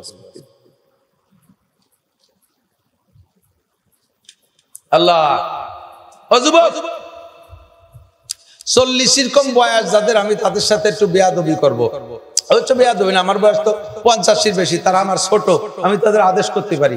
আজকে আমার ছাত্রের মতো বসছেন না আপনারা, আমি আপনাদের উস্তাদ, মেনে না নিলে আমার কথা আপনার ভিতরে ঢুকবে না। তো 40-এর কম বয়স যাদের, তারা একটু হাত জাগাবেন। 40-এর কম যাদের বয়স, অত্যন্ত খুশি হলাম বেশিরভাগই। 40-এর কম 6, 8, 10 বছর, 5 বছর, 2 বছর, 1 বছর চোখ পড়ছে, সবই 40-এর কম। তো যুবক 40-এর পরে যাইয়া গুনাহ করার চাহিদা কমে যায়, এই জন্য 40-এর আগের টাইমটা ধরছি আমি। বুড়োরা এমনি মুনিশ হয়ে গেছে, হাঁটুতি বল নাই, সোহে পাওয়ার নাই, কতক্ষণ বসে থাকলে থরথরে কাঁপতে কাঁপতে পড়ে যায়, আকাম করার বল নাই, এই জন্য তওবা আস্তাগফিরুল্লাহ। তোমাকে ওই বুড়ো কালে আস্তাগফিরুল্লাহ সাইদে সুদে ভরানো লাগে না, এমনি আস্তাগফিরুল্লাহ হয়ে গেছে, কতক্ষণ না? শেখ সাদি রহমাতুল্লাহ আলাইহি বলেন, সিংহের মতো শক্তিশাহ সব হয়ে গেছে গত, কোন মতে আজ বেঁচে আছি ভাই খ্যাকশিয়ালের মতো, বুড়ো খ্যাকশিয়ালের মতো। আগে যৌবন কালে সালদানগর কান্দা বলমারির মরি, রাতের বেলা হেসাক ধরাইয়া কাজি করছে, আর সেই বুড়ো এখন শুভ শুভকে গুনো টিপড়ি মারে, খ্যাকশিয়ালের মতো বসে গেছেন। এই জন্য ও বুড়োরে দিয়ে তওবা হারানোর দায়িত্ব আমার না, উনি তওবা হয়ে গেছে। 40-এর আগে যারা, তুমি যদি গুনাহ থেকে বাঁচতে পারো, তোমার এই জীবনটার বড় দাম। কিয়ামতের ময়দানে আরশে আজিমের নিচে আল্লাহ তাআলা তোমাকে বসাইয়া নিজ হাতে 500 বছর খানা খাওয়াবে। কষ্ট পাইলে যুবক, তোমাদের এই মুহূর্তে যদি মাননীয় কি বলা হয় প্রধান উপদেষ্টা মহোদয় দায়িকে নিয়ে তোমারে হাতে কিছু দেয়, খুশিতে তুমি বাকবাকুম পায় না, তো প্রধান উপদেষ্টার পুরস্কারের কি ভ্যালু আছে? কি কয় কোটি টাকা উমরি গেলি শেষ। আমার আল্লাহর হাতের খানা খাবা একটা না 500 বছর। সুবহানাল্লাহ। 40-এর আগে তওবা করতে হলে তোমার সিস্টেমটা হলো ভিতরে একটা ভয় তৈরি করো।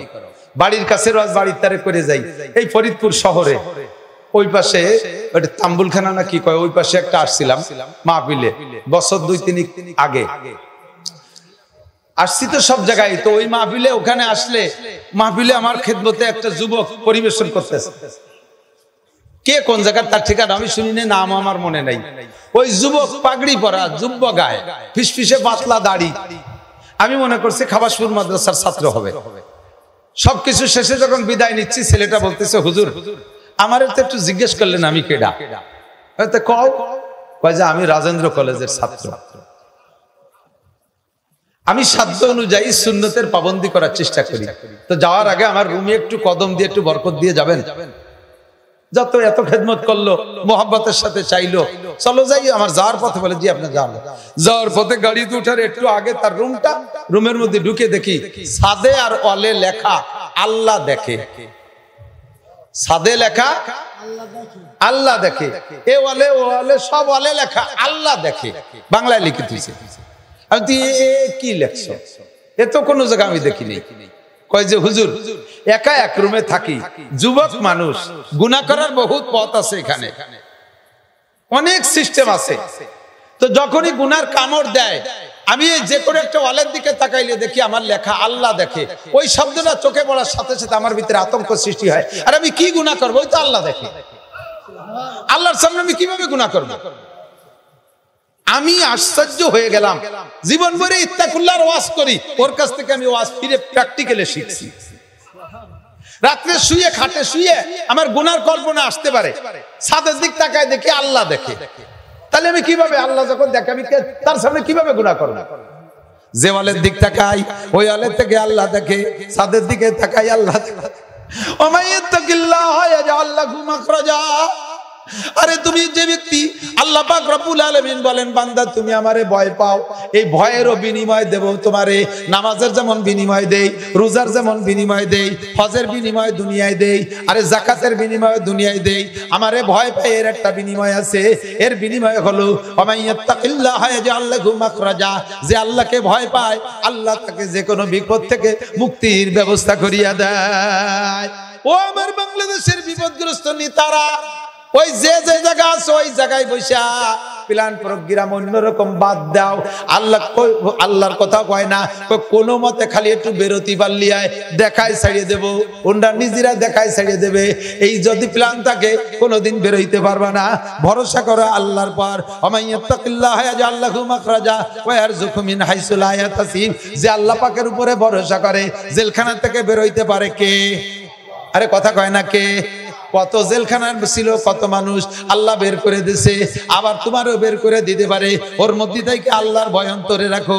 আল্লাহর ভয় অন্তরে থাকলে জাতির হক মারিয়ে খাবা না, টোন মারবা না, মন মারবা না, রাস্তা মারবা না, খাল মারবা না, বিজিএফ কার্ড মারবা না, পঙ্গু ভাতা মারবা না, কারেন্টের খাম্বা খেয়ে ফেলবা না, তার খাইয়ে ফেলবা না, রোডের পিস কুয়া মারিয়ে খাবা না, খালকুয়ো মারিয়ে খেয়ে ফেলবা না। আরে যে কাজে হাত দেয় ব্রিজ মারিয়ে খেয়ে ফেলবে, সেই যেখানে হাত দেয়, যে কাজের দায়িত্ব দেয় সেখান থেকে মারিং দেশে। দেশের কোটি কোটি টাকা বিদেশে চলে গেল, চোকালাডারে কিছু না দিয়ে কানাডা বাড়ি করছে। কানাডা আমরা হাজার হাজার চোকালা আমাকে চোখের সামনে টাকা বাইনে কানাডা বাড়ি করছে টাকা দিয়ে। হারাম টাকায় শান্তি নাই, হারামে আরাম। কতক্ষণ ঠিক না? আরে এক দলের কাছ থেকে আর এক দল উপদেশ গ্রহণ করো, তুমিও সুযোগ পেলে করবা, তুমিও খাতি করবা না। প্রত্যেকে এখান থেকে শিক্ষা নাও। এক দলের খালি চাইপিয়ে কথা বলা যাবে না। প্রত্যেকে সেখান থেকে শিক্ষা নাও। যে দলই হও না কেন, ক্ষমতা হাতে পাইয়া, সুযোগ পাইয়া লুট তারাজ দাঙ্গা হাঙ্গামা মারামারি কুড়োকুড়ি কেউরে মানুষ বলে কেয়ার করবা না। তোমাকে ধরতে আল্লাহর সময় লাগবে না। ফাতাবিরু ইয়া উলিল আবসার। ইত্তাকুল্লাহ, ভয় পাবো কাকে? লাভ কি? তাকওয়ার বিনিময়ে লাভ হলো আল্লাহ পাক বলেন তোমাকে যে কোনো বিপদ থেকে আমি মুক্তির ব্যবস্থা করে দেবো। সুবহানাল্লাহ। আর ওয়ায়ারযুকহু মিন হাইসু লা ইয়াহতাসিব, ধারণার বাহির স্থান থেকে রিজিকের ব্যবস্থা করে দেব। তুমি কল্পনা করতে পারবে না এত সুন্দর রিজিক কোথা থেকে আসে, এত সুন্দর রিজিক কোথা থেকে আসে। আর যে ইয়াতাওয়াক্কাল আলাল্লাহ ফাহুয়া হাসবুহু, যে আল্লাহর উপরে বিশ্বাস থেকে আল্লাহকে ভয় পেয়ে ভরসা করে আল্লাহর উপরে, আল্লাহই তার জন্য যথেষ্ট। কথা বলুন ঠিক ঠিক না? আরে আমি বাস্তবে চোখে আঙ্গুল দিয়ে আপনাদেরকে দেখাই দেই, লক্ষ্য করেন। স্কুল, কলেজ, ইউনিভার্সিটি, সরকারি যত প্রতিষ্ঠান আছে, পূর্ণ সরকারি হোক বা আধা সরকারি স্বায়ত্তশাসিত হোক, সরকার বেতন বহন করে কি করে না? আপনারা সেখান থেকে বেতন পান, পুলিশই বেতন পায়, আর্মি বেতন পায়, বিডিআর সেনাবাহিনী বেতন পায়, সবাই সরকারের কাছ থেকে বেতন পায়। অফিসিয়াল যারা তারা বেতন পায়। ক্ষেত খামার আছে যারা জমিতে চাষবাস করে সেখান থেকে ফসল ফলাই খান। আমার মাদ্রাসার হুজুররা 99% গরিব, একে জায়গা নাই, জমি নাই, ক্ষেত নাই, বাড়ি নাই, চাকরি নাই, বাকরি নাই, কেউ আমাকে দিকে ফিরেও তাকায় না। বৈষম্য নিয়ে সবাই আন্দোলন করে, কোনো বৈষম্যওয়ালা কইল না যে বৈষম্যওয়ালাকে দাবি যে খালি ওই আমলিগির মুক্তি যুদ্ধ আলাকে চাকরি দেয়, এখন বৈষম্য বিরোধী আন্দোলন করছে, সবাইরে সমহারে চাকরি দিতে হবে। চাকরির দাবিটা তোমরা জেনারেলরা নিয়ে নিলে তোমাদের বৈষম্যের মধ্যে একবারও কও নাই যে কওমি মাদ্রাসার হুজুরকেও চাকরি দিতে হবে। আমরা কি দেশের মানুষ না? তোমরা একা ওই জায়গা যে হাসিনারে দাঁড়াইতে পারো নাই, আমরা হুজুররাও সাথে ছিলাম। এখন বৈষম্য বিরোধী আন্দোলন করে জিতে যাইয়া সবটুক তোমরা খাবা, আমাকে হুজুরকে কোন জায়গায় শহীদ আরো বানাবা না। সেই বৈষম্যই তো থেকে গেল। আমরা চাকরি চাই না, চাকরি তোমরাই করো, চাকরি তোমরাই মুক্তিযোদ্ধারা করো, বৈষম্যরা করো। আমাদের ভরসা আছে উপর থেকে। আমরা আগেও চাকরি পাই নাই, এখনো পাই না, ভবিষ্যতেও পাবো না। আল্লাহ আমাদেরকে যথেষ্ট সুখে রাখছে, শান্তিতে রাখছে, কোনো টেনশন নাই। চাকরি পাইলে তা ছুটেই যেত। হাসিনের আমলে যদি চাকরি নিতাম তাহলে এই আমলে তা টপাটপ করে ছুটে যেত। ওয়া চাকরি ছুটে গেলে হলো দুশ্চিন্তে বেশি, এই আলাই বালাইয়ের মধ্যে পড়ে যেত। আমাদের ভরসা আল্লাহর কাছে। কোন মৌলবীর চেহারা খারাপ না, দেখেন তেল কই বাপ, আমি শুয়ে গেছি তো গাছে খাবো। দিন ভাই আল চাষির আজবান বলন বলি, এই ঘুম নাই, খাওয়া নাই, এই জন্য আমার দিক তাকাই লাভ নাই। তবে আল্লাহ তাআলা জাগতিক ভাবে অনেক সুখে রাখছে, অনেক সুখে রাখছে, যা আমার কল্পনার বাইরে। আল্লাহ আমার দুনিয়াও দিয়ে ফেলছে। আমি ভয় পাচ্ছি যে দুনিয়া আল্লাহ এত দিলেন, আখিরাতকে আমারে বঞ্চিত করেনি কি আল্লাহই জানে। এই জায়গায় একটু সাহস আছে। হাজার হাজার ছাত্র আমার তৈরি, মাওলানা মুফতি মুহাদ্দিস হয়ে গেছে। তার চেয়ে বড় সাহস আলহামদুলিল্লাহ, 4টে ছেলে 1টা মেয়ে, 5টা ছেলে মেয়ে হাফেজ হয়ে গেছে। আমার ছেলে মেয়েরা হাফেজ হয়ে গেছে। আমি কিয়ামতে 5টা পাগড়ি অলরেডি বরাদ্দ করেই ফেলাইছি আল্লাহর রহমতে। কিয়ামতের ময়দানে আমি আর আমার ওয়াইফ দুইজনে 5টা করে পাগড়ি পেয়ে যাবো ইনশাআল্লাহ। মতির মেম্বার ঘুরিয়ে ঘুরিয়ে চেয়ারে বসবো আর ঘুরিয়ে ঘুরিয়ে পাগড়ি বলবো ইনশাআল্লাহ। আখিরাতে ইনশাআল্লাহ বঞ্চিত হব না, ইয়াকিন আর বিশ্বাস আছে।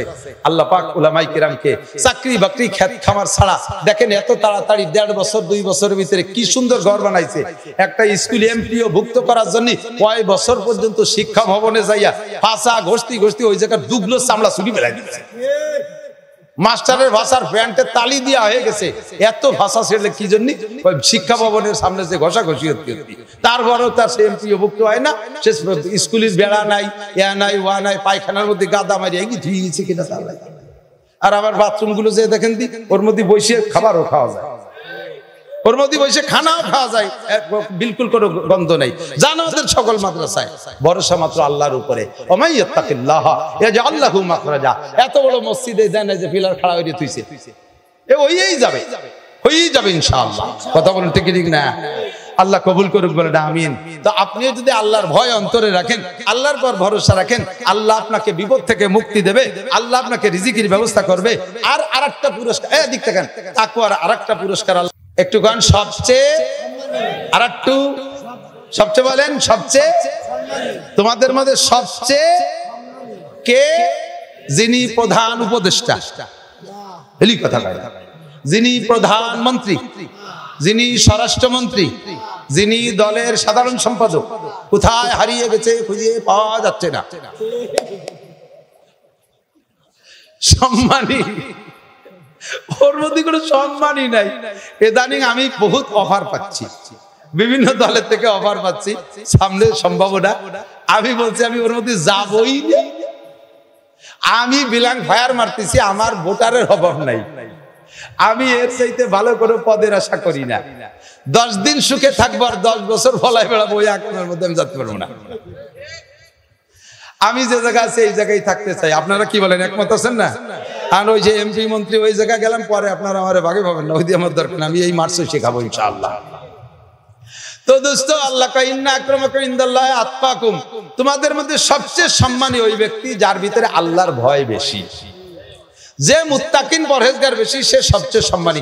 নারীদের মধ্যে খোঁজেন, মহল্লার মহিলাদের মধ্যে খোঁজেন, যেই মহিলাটা দিনদার পরহেজগার পর্দানশীল, দেখবেন অন্য মহিলারও বাচ্চাটা নিয়ে কয়, আপা আমার বাচ্চাটা কাঁদতেছে, একটু ফু দিয়ে দেন। স্কুলের ভিতরে যে মেয়েটা পর্দানশীল, অন্য মেয়েরা তাকে আলাদা রকম সম্মান করে কি করে না?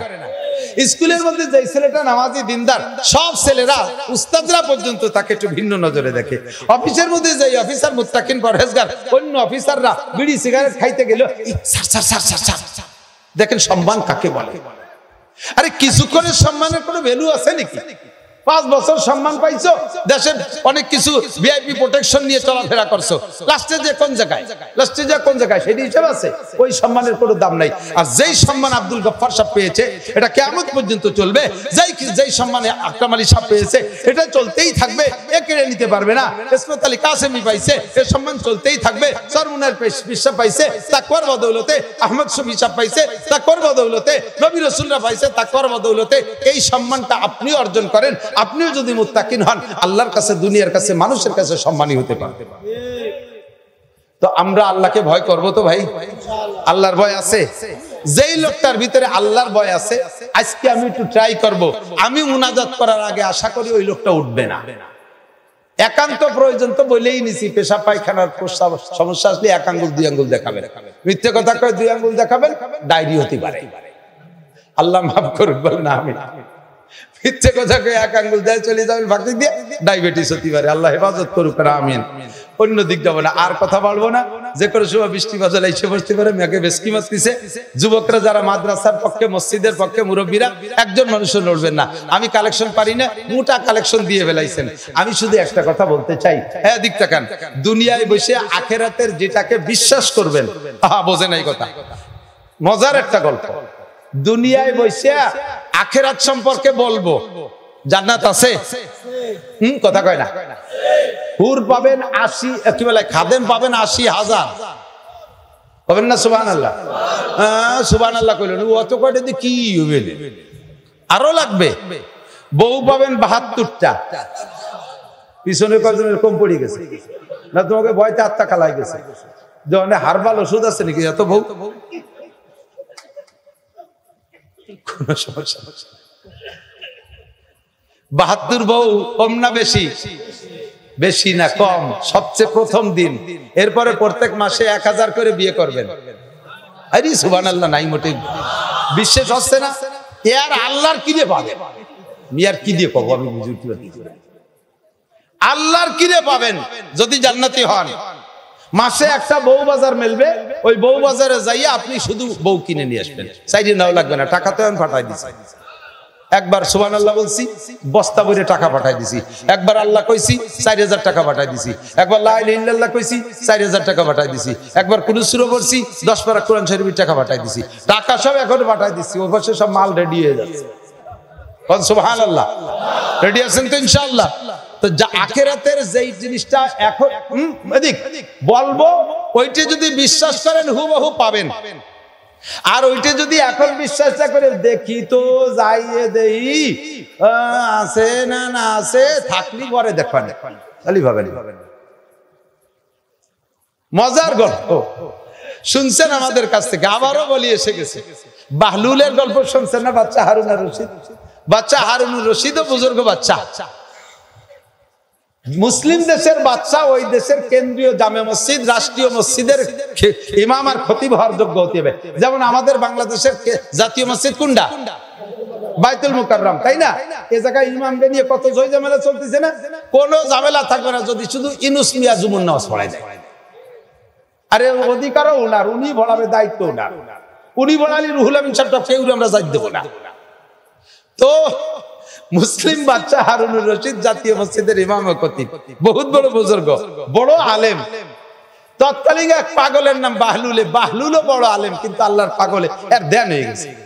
ভোরবেলা সকালবেলা ফজরের নামাজ পড়িয়া, ইশরাকের নামাজ পড়িয়া বাচ্চা হারুনুর রশিদ আর তার স্ত্রী জুবাইদা দুইজনে ওই বিকেল সকালবেলা একটু হাঁটতে বেরোইছেন। হাঁটতে হাঁটতে নদীর পাড়ে গেছে, চরের উপরে যে দেখে ওই বাহলুল পাগল বসা, আঙ্গুল দিয়ে এরকম এরকম নাড়াচাড়া করতেছে। তো উনি যে সালাম দিয়ে কয়, ইয়া বাহলুল মা তাসনা, বাহলুল কি করো? বাহলুল সালামের উত্তর দিয়ে কয়, আমি আসনা কাসরাম মিনাল জান্নাহ, আমি জান্নাতের বালাখানা বানাচ্ছি। কন্যা সুবহানাল্লাহ, বালির মধ্যে আঙ্গুল গুড়াই গুড়াইয়ে বালাখানা বানাচ্ছে, পাগলের যা কাজ। তো বালাখানা বানাই কি এর কয় বেশি? জান্নাতের বালাখানা তুই এইরকম বানাও আর এই এবার বেচো? আছে বালাখানা আপাতত? আছে, বেচবো। কত নিবা? কয় যে এক বালাখানা 1 পয়সা।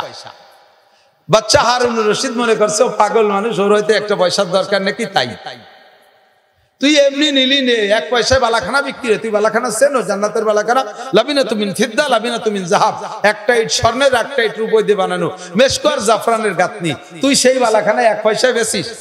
আপনার বিশ্বাস নালে বাদ দেন, আপনার বিশ্বাস নালে বাদ দেন, আমার কিনা লাগবে না। বাচ্চা হারুনুর রশিদ মানে বিশ্বাস ওখান না হোক, ওটাকে তাচ্ছিল্য ভরে স্ত্রী বলছে চলো। তো স্ত্রী জুবাইদা বলতেছে, মনে মনে ভাবছেন আল্লাহর পাগল কি কইলো, তার 1 পয়সার দরকার হতেও পারে। উনার ভ্যানিটি ব্যাগের থেকে 1 পয়সা দিয়েছে, কয়টা আমার একটা দাও জান্নাত। 1 পয়সা দিয়ে উনি জান্নাতেরটা কিনছে, চলে গেছে, ঘুরে ঘিরে চলে গেছে। পরের রাত্রে ঘুমাইছে, স্বপ্নে দেখে বাচ্চা হারুনুর রশিদ দুনিয়া কিয়ামতে ধ্বংস হয়ে গেছে, হাসরের মাঠ কায়েম হয়েছে, হিসাব নিকাশ কমপ্লিট, উনি হিসাবে কামিয়াব হয়ে গেছে, উনি ওনার স্ত্রী জান্নাতি হয়ে গেছে। সুবহানাল্লাহ, জান্নাতেও গিয়েছেন, যার যার অবস্থানে সেই সেই আছে। তো উনি জান্নাতের ভিতর দিয়ে একটা কলোনির মধ্যে হাঁটতেছেন, যে দেখেই জান্নাতের এই দিকটা একটু হেঁটে দেখে আসি। হাঁটতে হাঁটতে কদ্দূর যে দেখে দূর থেকে একটা বালাখানার থেকে লাইট আসতেছে।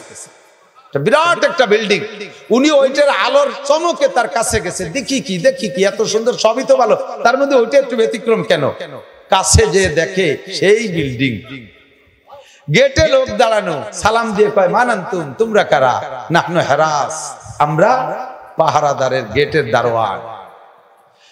তে বালাখানা, এটা এত সুন্দর, হ্যাঁ এটা বালাখানা, জান্নাতের বালাখানা। এটা কার?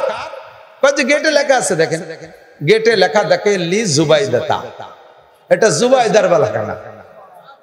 তো বাচ্চা হারুনুর রশিদ উনাদের বলতেছে জুবাইদা আমার স্ত্রী, একই সাথে ভেস্তে ঢুকলাম, তার জন্য আলাদা বালাখানা? এ বালাখানা এর ভিতরে তো আমার ঢোকার অধিকার আছে? কয় যেন আপনার ঢোকার অধিকার নেই, আপনি যেতে পারবেন না, এটা জুবাইদার বালাখানা, সে না যা বলতে যাইতে পারবে না, ওনার ঢুকতে দেয়নি। জিজ্ঞেস করছে এই বালাখানা কোত্থেকে পাইল? সব বিল্ডিং এর থেকে ব্যতিক্রম। ওরাই বলতেছে যে গতকাল কে এই বাহলুলের কাছ থেকে যেটা কিনছে না, এই হলো সেই দিয়া। ঘুম ভেঙে গেছে, তাহাজ্জুদ পড়ছেন, ফজরের নামাজ পড়ছেন, বুঝতেই পারতেছে না কি দেখলাম। স্ত্রীরে না কইয়া চিনতে পারছেন যে বাহলুলের কাছ থেকে তাহলে আজকে আমার একটা কিনতে হবে। যদি স্ত্রীরে কই তাহলে তো সে আর একটা কিনবে, জুবাইদার হবে দুটি, আমার হয়ে যাবে একটা। তা না তার বলবে না, গোপন রাইখা দুইজন আবার ঘুরতে পেরে যে দেখে বাহলুল বসা, সালাম দিয়ে কয় কি করো? কয় বালাখানা বানাই। বালাখানা বানাই কি করো? কয় বেশি। তা আজকে বেচবা? কয় হ্যাঁ বেচবো। কত নিবা? কয় যে কত দেবেন? কয় তুমি বলো। কয় যে আমি বললে আপনার পুরো রাষ্ট্রের সব সম্পদের অর্ধেক দিলে আপনাকে একটা বালাখানা দেওয়া হবে না, এমনকি পুরো রাষ্ট্র ধরেও যদি লিখে দেন আপনাকে বালাখানা দেওয়া হবে না। কেন দিবা না? তুমি 1 পয়সায় বেচো। কয় যে গতকাল কিনলে 1 পয়সায় দিতাম, আজকে বালাখানা দেখিয়ে আইছো, তারপরে কিনতে আইছো, আজ পাবা না। না দেখে বিশ্বাস করে যদি কাল কিনতে, তাহলে অবশ্যই পেয়ে যেত 1 পয়সায় বালাখানা। আর আজকে জান্নাতে দেখে আসছো, তাই না? রাত্রে স্বপ্নে দেখছো, বাবা না, সারা দুনিয়া দিলেও পাবা না। তো দোস্ত, ইউমিনুনা বিল গায়ব, নবী পাক বলেন মান বানা মাসজিদাল লিল্লাহ বানাল্লাহু লাহু বাইতান ফিল জান্নাহ, যে আল্লাহর ঘর মসজিদ বানায়া দেয়, আল্লাহ তাআলা তাকে জান্নাতের মধ্যে বালাখানা বানায়া দেয়। কোন সুবহানাল্লাহ। কথাকে বিশ্বাস করে যদি আল্লাহর ঘর মসজিদে আপনি বাকি কাজ করে দেন, তাহলে আপনাকে আল্লাহ জান্নাতে বালাখানা বানায় দেবে। কোটি কোটি টাকার সম্পদ রেখে চলে গেছে, জেলখানার ভিতরে বসে একটা সিগারেট কিনে খাওয়ার পয়সা পাচ্ছে না, তার টাকা দিয়ে 80,000 কর্মচারীতে বেতন নিচ্ছে, অথচ উনি একটা ট্যাবলেট কিনে খাওয়ার পয়সা পাচ্ছে না। নগদে প্রমাণ বাংলাদেশে আছে না নাই? কথা বলেন আছে না নাই? ও দোস্ত, আমার আপনার কপালে কি আছে জানি না। আল্লাহর ঘর মসজিদ, আমি নামাজ পড়িতে হয় কি হয় না তাও জানি না, আমার নামাজ কেমন হচ্ছে আল্লাহই ভালো জানে। এই মসজিদটা হবে, এখানে বেশিরভাগ নামাজ পড়বে আলেম তালবে ইলমরা, সঠিক নামাজ, শুদ্ধ নামাজ পড়বে। কিয়ামত পর্যন্ত কবরে শুয়ে শুয়ে এই হাজার হাজার আলেমদের সহি নামাজ আপনার আমলনামায় চলে যাবে, আপনার আমলনামায় চলে যাবে। আল্লাহ তাআলা আমাদের এই মসজিদের খেদমত করা তৌফিক দান করুক, বলেন আমিন। আল্লাহ বলেন এই মোমেন চেনো না, মোমেনের একটা সার্টিফিকেট আমি বলে দেই, ইন্নামা ইয়ামুরু মাসাজিদাল্লাহি মান আমানা বিল্লাহ। যারা মোমেন তারা আল্লাহর ঘর মসজিদ নির্মাণ করে, আল্লাহর ঘর মসজিদ নির্মাণে সহযোগিতা করে, আল্লাহর ঘর মসজিদের সাথে সম্পর্ক রাখে, যাতায়াত করে মসজিদের সাথে, মসজিদের খেদমত করে। তৌফিক অনুযায়ী আমি এ মর্মে আর লম্বা ওয়াজ করব না। আব্বা চলে গেছে, মা চলে গেছে, দিক তাকান। আপনারা অনেকেই মিলাদ দেন, অনেকেই মিলাদ দেন। মিলাদের বিপক্ষে বলছি না, আমি মিলাদের পক্ষে রেখে একটা কথা বলি। মিলাদ দেন, জিলাপি খান, গরু খান, ইত্যাদি খাওয়ান, যতক্ষণ খাওয়ান অতক্ষণ নেকি, সর্বোচ্চ পেটে যতক্ষণ থাকে অতক্ষণ নেকি। আর মিলাদ আর গরু খান নেকি বছরের পর বছর পেটে থাকে না, চলতে থাকে না। কথা কন, এক গাছের থেকে 1 কান কলা কেটে খেয়ে ফেললে 6 মাস পরে ওই গাছে আর 1 কান হয়? খালি কথা কয় না, বোঝে নাই। কলা গাছের কলা 1 কান কাটলে কি আর 6 মাস পর হয়? 1 বছর পর হয়? জীবনে আর হয়? আম গাছ একবার লাগাইলে কি একবার হয় না 50 বছর হয়? নারকেল গাছ 50 বছর নারকেল হয়, কাঁঠাল গাছ 50 বছর নারকেল কাঁঠাল ধরতে থাকে। কাজেই আমরা সব কয় ভাই হুজুর, আগেই বলছি আমার ছেলে মেয়েও হুজুর, আমরা ভাই বিরাদরও সব হুজুর, আমাদের মিলাদ দিতে হুজুর দেখা লাগে না। আর আমি তো প্রত্যেকদিন মিলাদের বিশাল বিশাল বাহিনী নিয়ে দৌড়াদৌড়ি করতেই তালে থাকি। আমার 2টা মাদ্রাসায় প্রায় 1000 ছাত্র, আমার মিলাদের অভাব নাই। তারপরও আমি সিদ্ধান্ত নিয়েছি আমার আব্বা আমার রুহের মাগফিরাত এবং আমার পরকালের স্থায়ী সদকা হিসেবে আমার কিছু করতে হবে। আমার বাড়ির মসজিদে আমি যেটা সম্ভব 2টা মসজিদ আছে, একটা মাদ্রাসার মসজিদ, মাওলার মসজিদ, তার ভিতরে যা পারছি দিছি। চলমান আমার মাদ্রাসার মসজিদে কাজ চলতেছে, সেখানেও নিয়ত আছে কালেকশনের পরে যত লক্ষ টাকা বাকি থাকে ইনশাআল্লাহ আমিই করব ইনশাআল্লাহ। তা আপনার এই বাড়ির মসজিদ মাদ্রাসার এই মসজিদ হবে কিয়ামতের ময়দানে। মসজিদটা আপনার জন্য ইমানদারির সাক্ষী দেবে, আপনার জান্নাতের ভিতরে বালাখানা বানাবে। মোহাব্বতের সাথে আগে যেটা দিয়েছেন মাদ্রাসায় দিয়েছেন, আল্লাহর ঘর মসজিদ নির্মাণ। ওরে দোস্ত, মাদ্রাসা রসুলের ঘর আর মসজিদ আল্লাহর ঘর। আল্লাহ কয় বান্দা আমার ঘর আমি করব না, আমার ঘর তুমি করে দিবা, তোমার ঘর আমি করে দেব। আমার ঘর তুমি করে দিবা, তোমার ঘর আমি করে দেব। আব্বা চলে গেছে কবরে, মা চলে গেছে কবরে, অথবা বুড়ো আব্বা মা সামনের পর আছে, এনি টাইম চলে যেতে পারে। যুবক কর্মঠ ছেলেরা আসো, যুবকরা আল্লাহর ঘর মসজিদের খেদমতের জন্য মোহাব্বতের সাথে কোন এক বান্দা কি বলবেন, আগে যা দেশেন সেটা মাদ্রাসায়, আল্লাহর ঘর মসজিদের বাকি কাজটা হবে। একজন মানুষ নিজ যোগ্যতায় বলবেন আমি এত হাজার টাকা দেব, রডে ছাদে রড লাগবে, আমি একটা না আধার রড দেব, 200 কেজি 500 কেজি রড দেব। প্রাণ খুলে দোয়া করবো, আমিও মুসাফির, আল্লাহ তাআলা আপনাকে জান্নাতের মধ্যে বালাখানা দিক, ইব্রাহিম আলাইহিস সালামের সাথে জান্নাতি করে দিক। এইটা আপনার পরকালের সদকা জারি হিসেবে আল্লাহ কবুল করে নিক। সবাই বলেন আমিন, একটু জোরে বলেন আমিন।